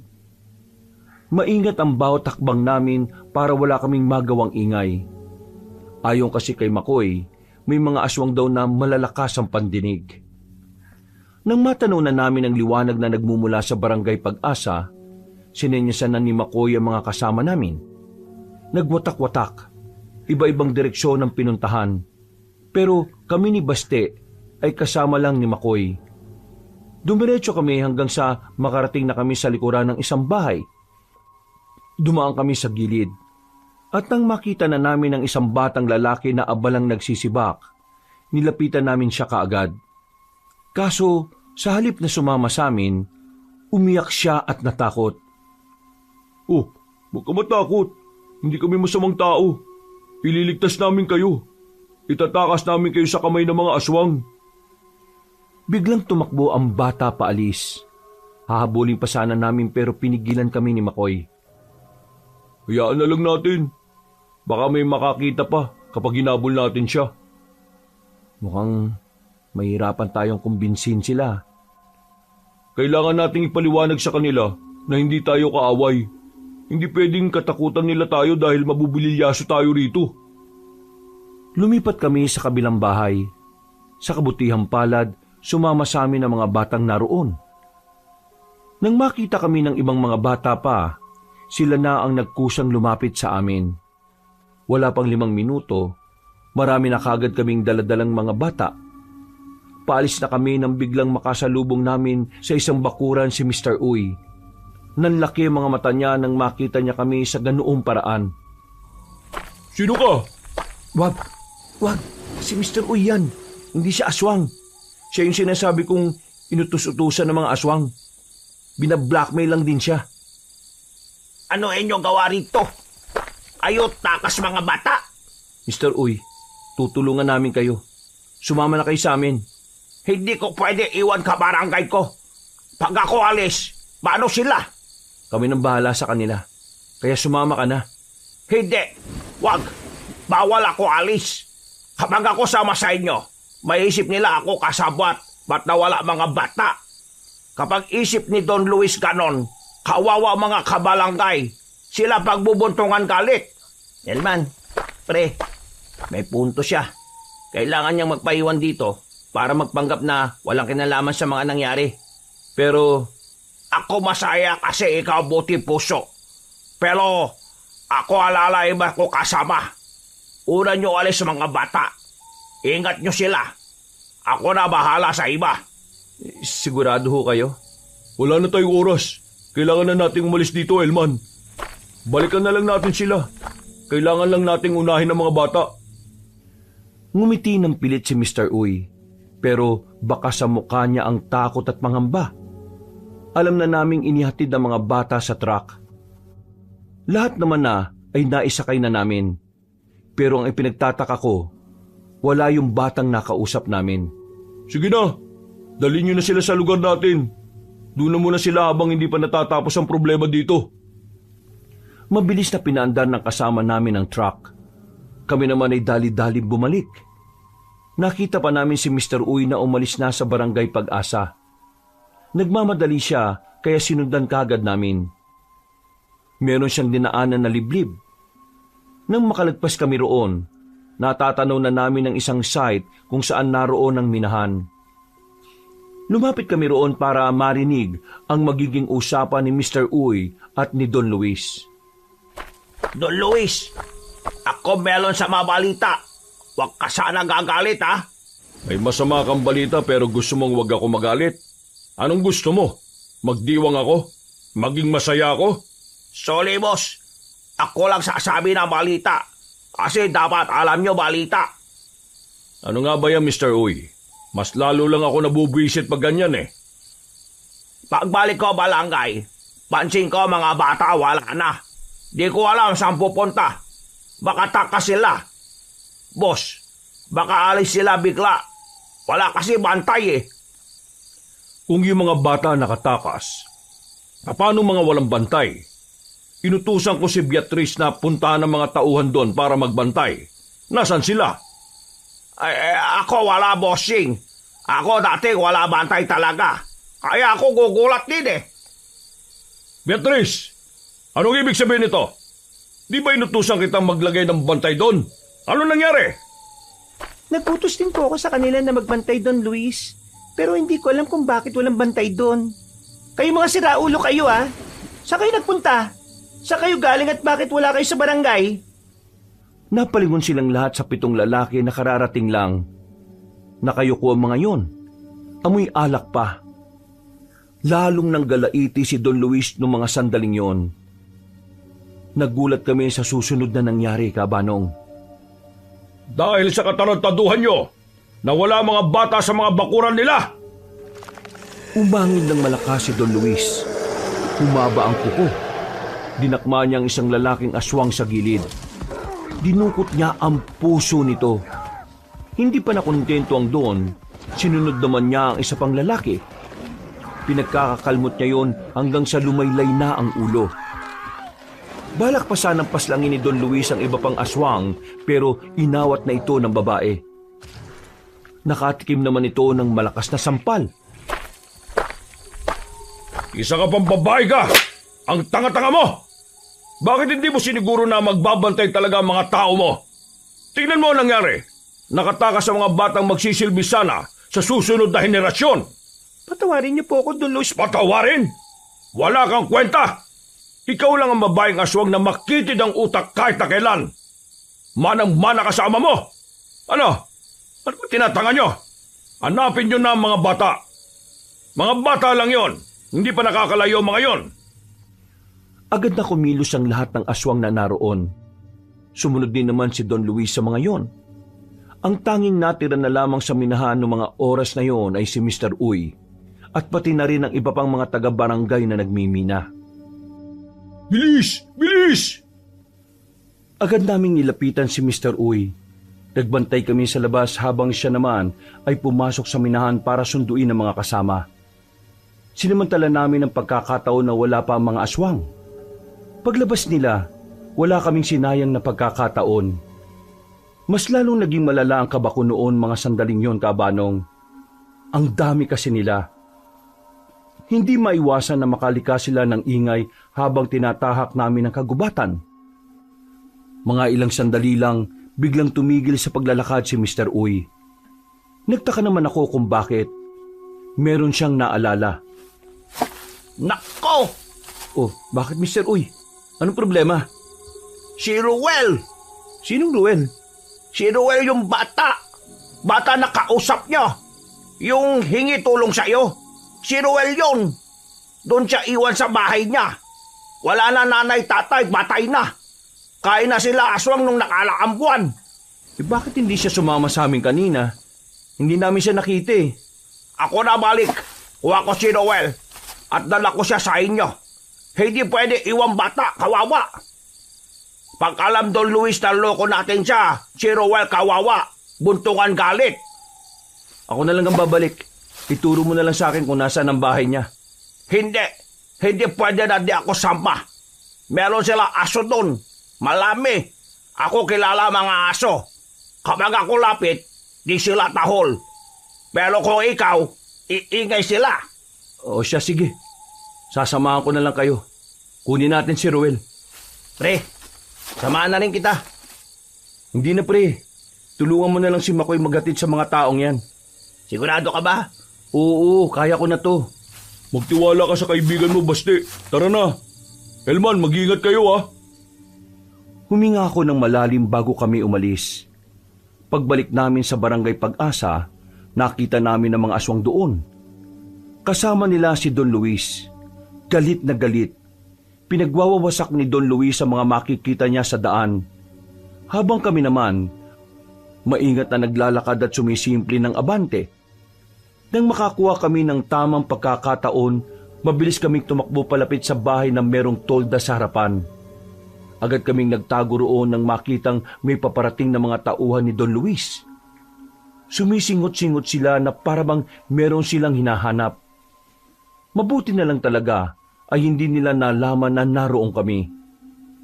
Nagmamadali kami ni Mr. Uy nang makita na namin ang bahay ng batang si Ruel.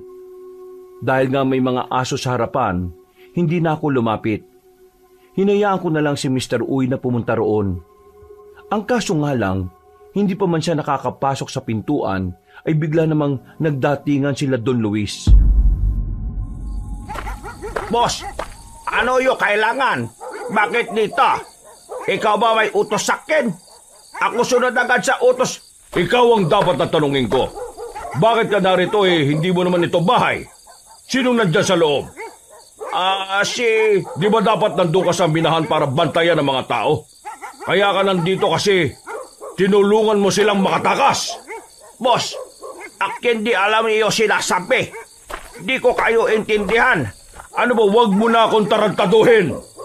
Alam kong ikaw ang nagpatakas sa mga bata rito. At ikaw rin ang nagpatakas sa mga aliping kong binero. Kinabahan na ako nang makita kong sinakal na ni Don Luis si Mr. Uy.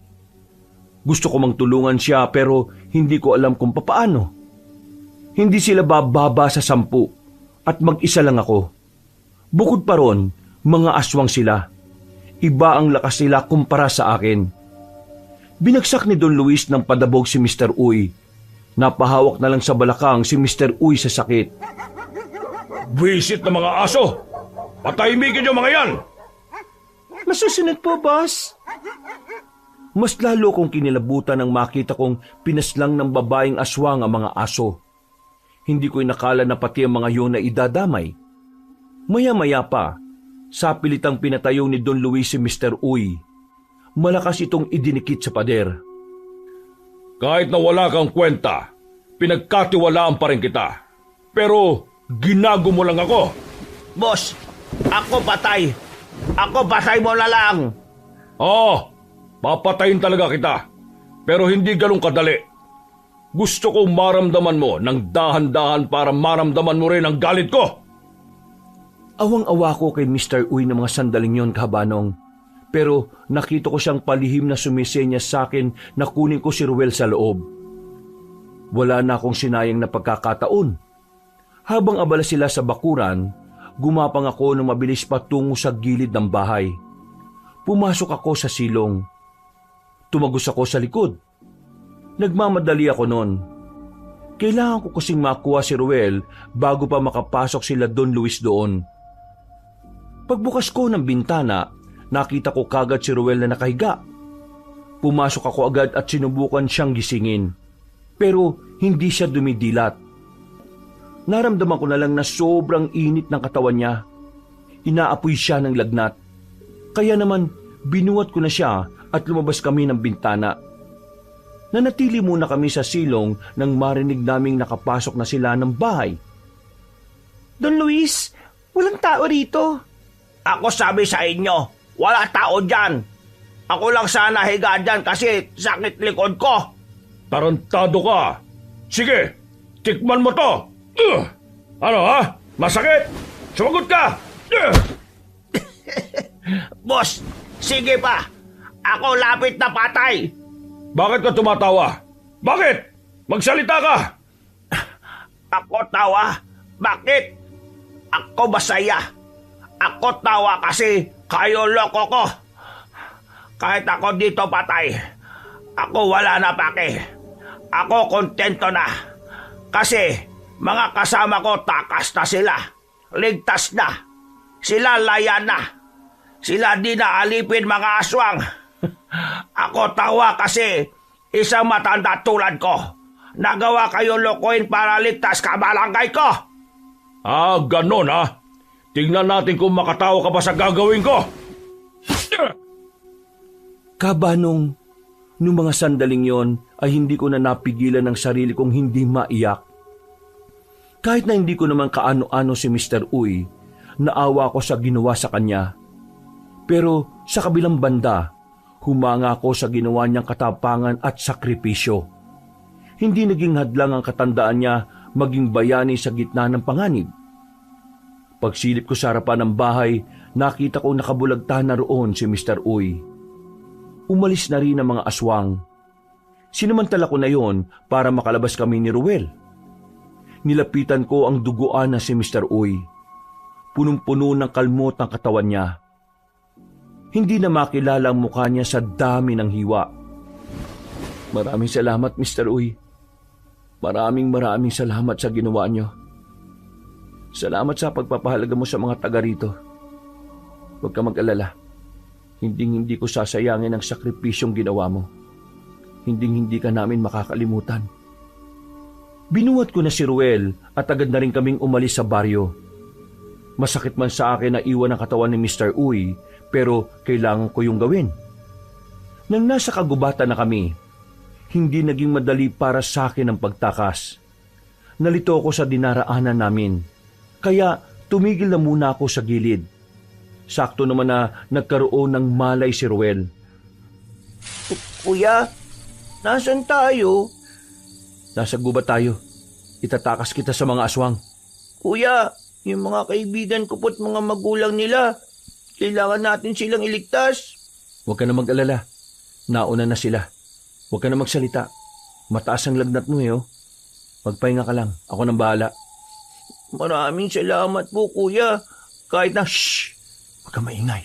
May paparating. Nanahimik si Ruel. Ilang sandali lang, nakita namin ang aswang na sa pagkakaalam ko, asbo ang uri nila. Kalahating tao at kalahating aso. Hindi ko alam kung anong meron pero bigla niya kaming natuntun sa likuran ng puno. Agad kong pinrotektahan ng bata. Hinang-hina siyang nasa likuran ko. Kuya, asbo! Asbo po yan! Mabangis po yan! Huwag ka mag-alala. Akong bahala. Hinugot ko na rin ang itak na daladala ko. Pero noong mga sandaling yon, ramdam ko ang panginginig ng kamay ko. Kahit na buo ang loob ko, hindi ko alam kung bakit malambot ang pagkakahawak ko sa sandatang meron ako. Sige, subukan mo lang lumapit. Todas ka sa akin. Akmang lalapit na sa amin ang mabangis na aswang na yon nang bigla na lang yung bumagsak. Nung una, hindi ko pa alam kung bakit. Pero nang lumapit ako ng kaunti, naaninag ko na meron ng nakatarak na palaso sa ulo niya. Pagtingin ko sa gilid, lumabas doon si Papa. Daladala niya ang pana na matagal nang nakatambak sa maliit naming bodega. Papa, mabuti na lang at nahanap kita. Paano niyo nalaman na ama mo ko, anak kita? Alam ko takbo ng utak mo. Kaya alam kong nandito ka. Nag-alala ko na baka mapahama ka kaya sumunod na ako. Ayos ba? Bullseye! Maraming salamat sa pagligtas mo sa amin, Pa. Pero kailangan na natin umalis dito. Nangihina na tong batang kasama ko Mataas ang lagnat. Binitbit ko na ulit si Ruel. Tinakbo namin ang kagubatan. Sa kabutihang palad, nakasalubong namin sila Makoy at Basti. Kasama pa rin nilang ibang manunugis na tropa ni Makoy. O pre, nasaan na yung mga tao? Naihatid nyo na ba sila sa sakayan? Dinala na muna namin sila sa ligtas na lugar habang hinihintay nila makabalik yung truck. Ano? Ayos lang ba kayo? Oo, ayos lang naman ako. Sino yung kasama mo? Tatay ko. Sumunod siya rito. Siya ang nagligtas sa amin. Mampilo, marunong ka palang gumamit ng pana? Gusto mong subukan ko sa'yo? Wala na tayong oras. Kailangan na nating umalis dito. Siguradong pinakalat na ni Don Luis ang mga aswang sa buong kagubatan. Hindi natin siya pwedeng kalabanin hanggat hindi natin nasisigurong nakalis na ang mga tao. Hanggat kaya nating umiwas, iiwas tayo. Pero kapag kinailangan lumaban, patay kung patay. Hindi na kami nagsayang ng oras ng mga sandaling yon, Kabanong. Binilisan namin ang paglalakad para puntahan ng mga taga-barangay. Pero hindi pa man kami nakakalayo. May mga aswang nang nakabuntot sa amin. Naramdaman namin yung lahat, kaya inihanda na namin ang sarili namin. Baste, bitbitin mo na si Ruel. Umalis na kayo. Pa, sumama ka sa kanila. Hindi kita iiwan dito, nak. Kung maiiwan ka rito, magpapaiwan din ako. Pa, delikado. Ayoko mapahama ka dito. Mas ayoko namang ikaw ang mapahamak. Mas maganda nang kasama mo kung lumalaban. Sige pre, hayaan mo na siya. Ako nang bahala rito kay Ruel. Napabuntong hininga na lang ako. Dahil sa totoo lang, hindi ako komportable na kasama ko ang tatay ko sa labanan. Nag-alala kasi ako sa kanya dahil alam kong may kabagalan na siyang kumilos. Pero sinubukan ko na lang siya na pagkatiwalaan. Alerto, hindi nila tayo lulubayan. Anumang oras aatake mga yun. Makoy, tingin mo kaya natin kahit mas marami sila? Elman, pare, huwag ka mag-alala. Ito mga kasama ko, veterano itong mga to. Sisiw lang yung mga yan. Napatigil kami sa paglalakad nang makarating na kami sa malawak na kapatagan. Nakita namin si Don Luis na nakatungtong sa punong lagas-lagas. Hindi pa man siya nagsasalita. Nararamdaman ko na ang gigil niya. Malakas ang loob niyong labagin ang lahat ng gusto ko mangyari. Sino kayo sa inaakala niyo? Mga manunugis kami at hindi kami natatakot sa inyo. Kami ang magwawakas sa lahat ng mga pang-aalipin niyo sa mga tao. Dahil sa mundong ito ay para lang sa mga tao at hindi para sa mga aswang na kagaya ninyo. Wala kayong alam. Ang alam niyo lang ay manira ng mga pinaghirapan. Pinaghirapang gamit ang pang-aabuso at kasamaan? Manigas ka! Hindi magpapalipid ang mga tao sa mga nilalang na kagaya ninyo. Ngayon, bumaba ka na dyan para simulan na natin to. Kung yan ang gusto nyo, walang sisihan. Sinenyasan na ni Don Luis sa mga aswang. Nagsilabasa ng mga yon mula sa madidilim na parte. Hindi nagtagal, nagsimula na rin ang kaguluhan.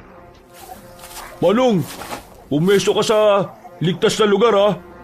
Wala kang ibang aasintahin kundi yung pinuno nila habang kinakalaban ko yun. Elman, sumabay ka na sa mga kasama natin. Sinunod ng tatay ko ang sinabi ni Makoy. Nagtago si Papa sa gilid. Habang ako naman, sinamahan ko ang mga tropa sa pakikipaglaban. Nilakasan ko na lang ang loob ko noon. Sa unang 5 minuto, nasasanay na lang din ako sa pangyayari. Nang tingnan ko naman si Makoy, halatang nahihirapan siyang kalabanin ng pinuno ng mga aswang na si Don Luis. Naalala ko si Papa.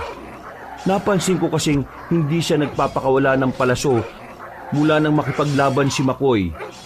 Kaya naman pinuntahan ko kagad siya sa kinaroroonan niya. Nakita kong nakaupo na siya sa sahig. May sugat na sa braso habang nasa harapan niya ang babaeng aswang na si Beatriz. Lakas loob akong tumakbo. Tinaga ko si Beatriz.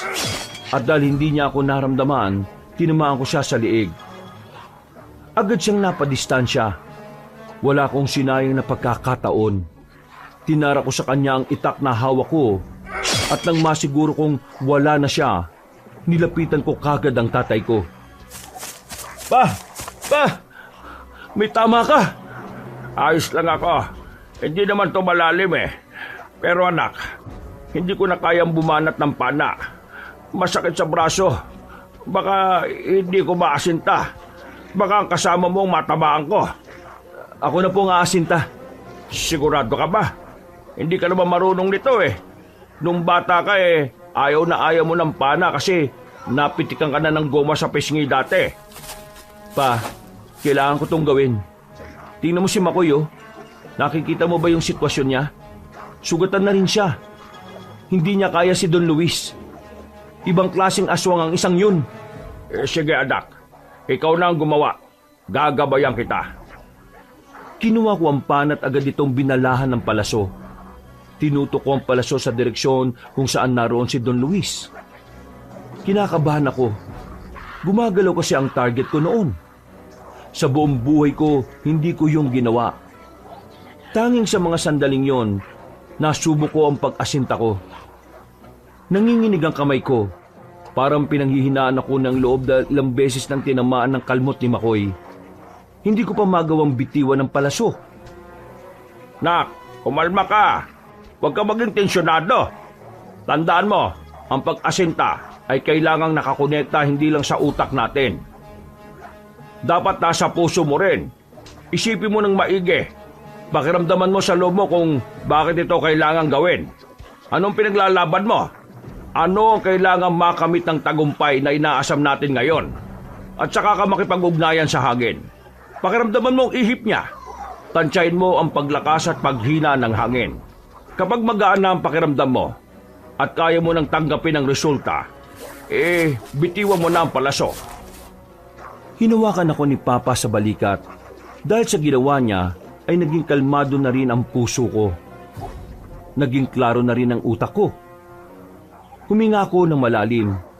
Sandali akong pumikit at pagdilat ko, muli kong inasinta si Don Luis. Noong mga sandaling yon, nakita kong nakaupo si Makoy. Nabitiwan na niya ang itak niya, habang si Don Luis ay wala pang kagalos-galos. Sa pool ka ngayon! Pagbitaw ko ng palaso, pumukol agad yon patungo kay Don Luis. Tinamaan ko siya sa kaliwang dibdib. Hindi naman na nagsayang ng oras si Makoy. Kahit sugatan ng katawan, ay agad-agad niyang dinampot ang itak niya. Hinataw niya ng malakas si Don Luis. Sa sobrang talim ng itak, gumulong ang ulo ng matandang aswang sa lapag.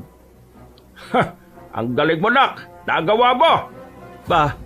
Panalo na tayo!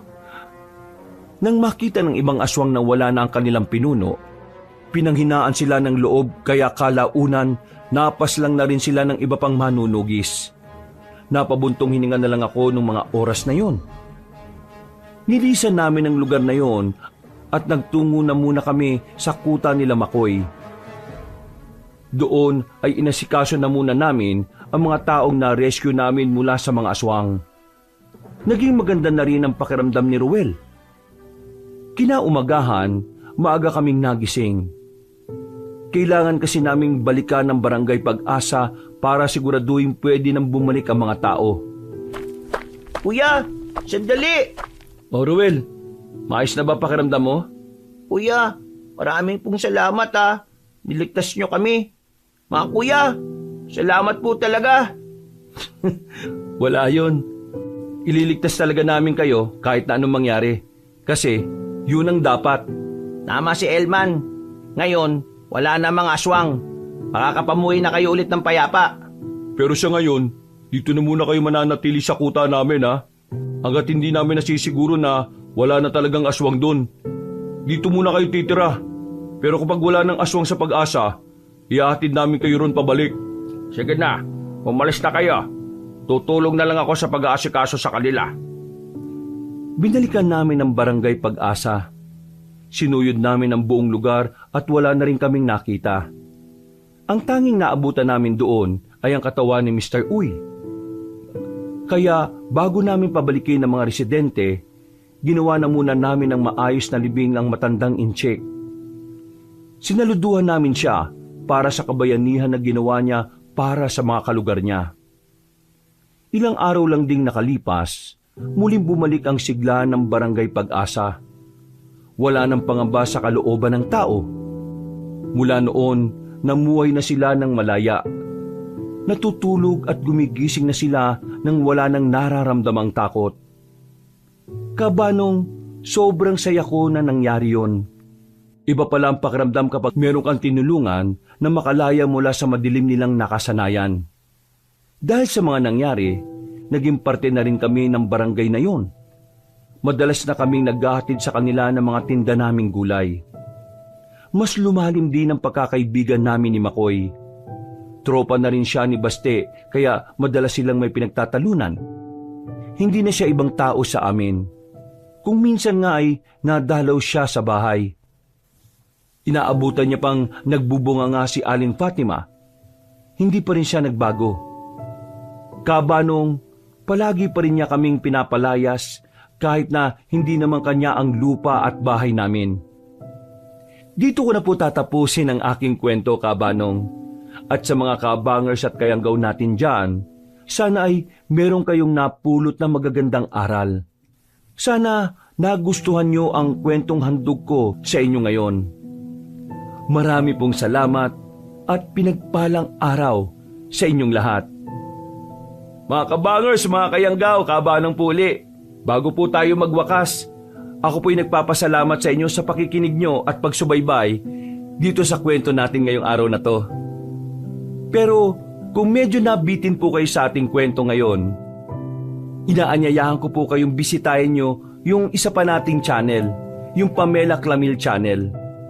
Pag nagustuhan nyo po yung kwento natin doon, huwag niyo pong kalimutan na pindutin ang subscribe button, pati na rin po yung notification bell para lagi kayong nanonotify pag may mga bago tayong kwento. At meron pa po rin tayong isang bagong channel, ang Kabanong version 2.0, kung saan meron na po kayong mapapanood na gumagalaw na video at mga pictures. At meron din pong music and effects doon. Kaya sana ay mauna na kayong mag-subscribe doon para pag mayroon na po kaming in-upload na video, kayo ang unang-una po na manonotify at makakapanood nito. At syempre, huwag niyo rin pong kalimutang mag-comment at mag-like. So hanggang sa mga susunod na kwento, wakas,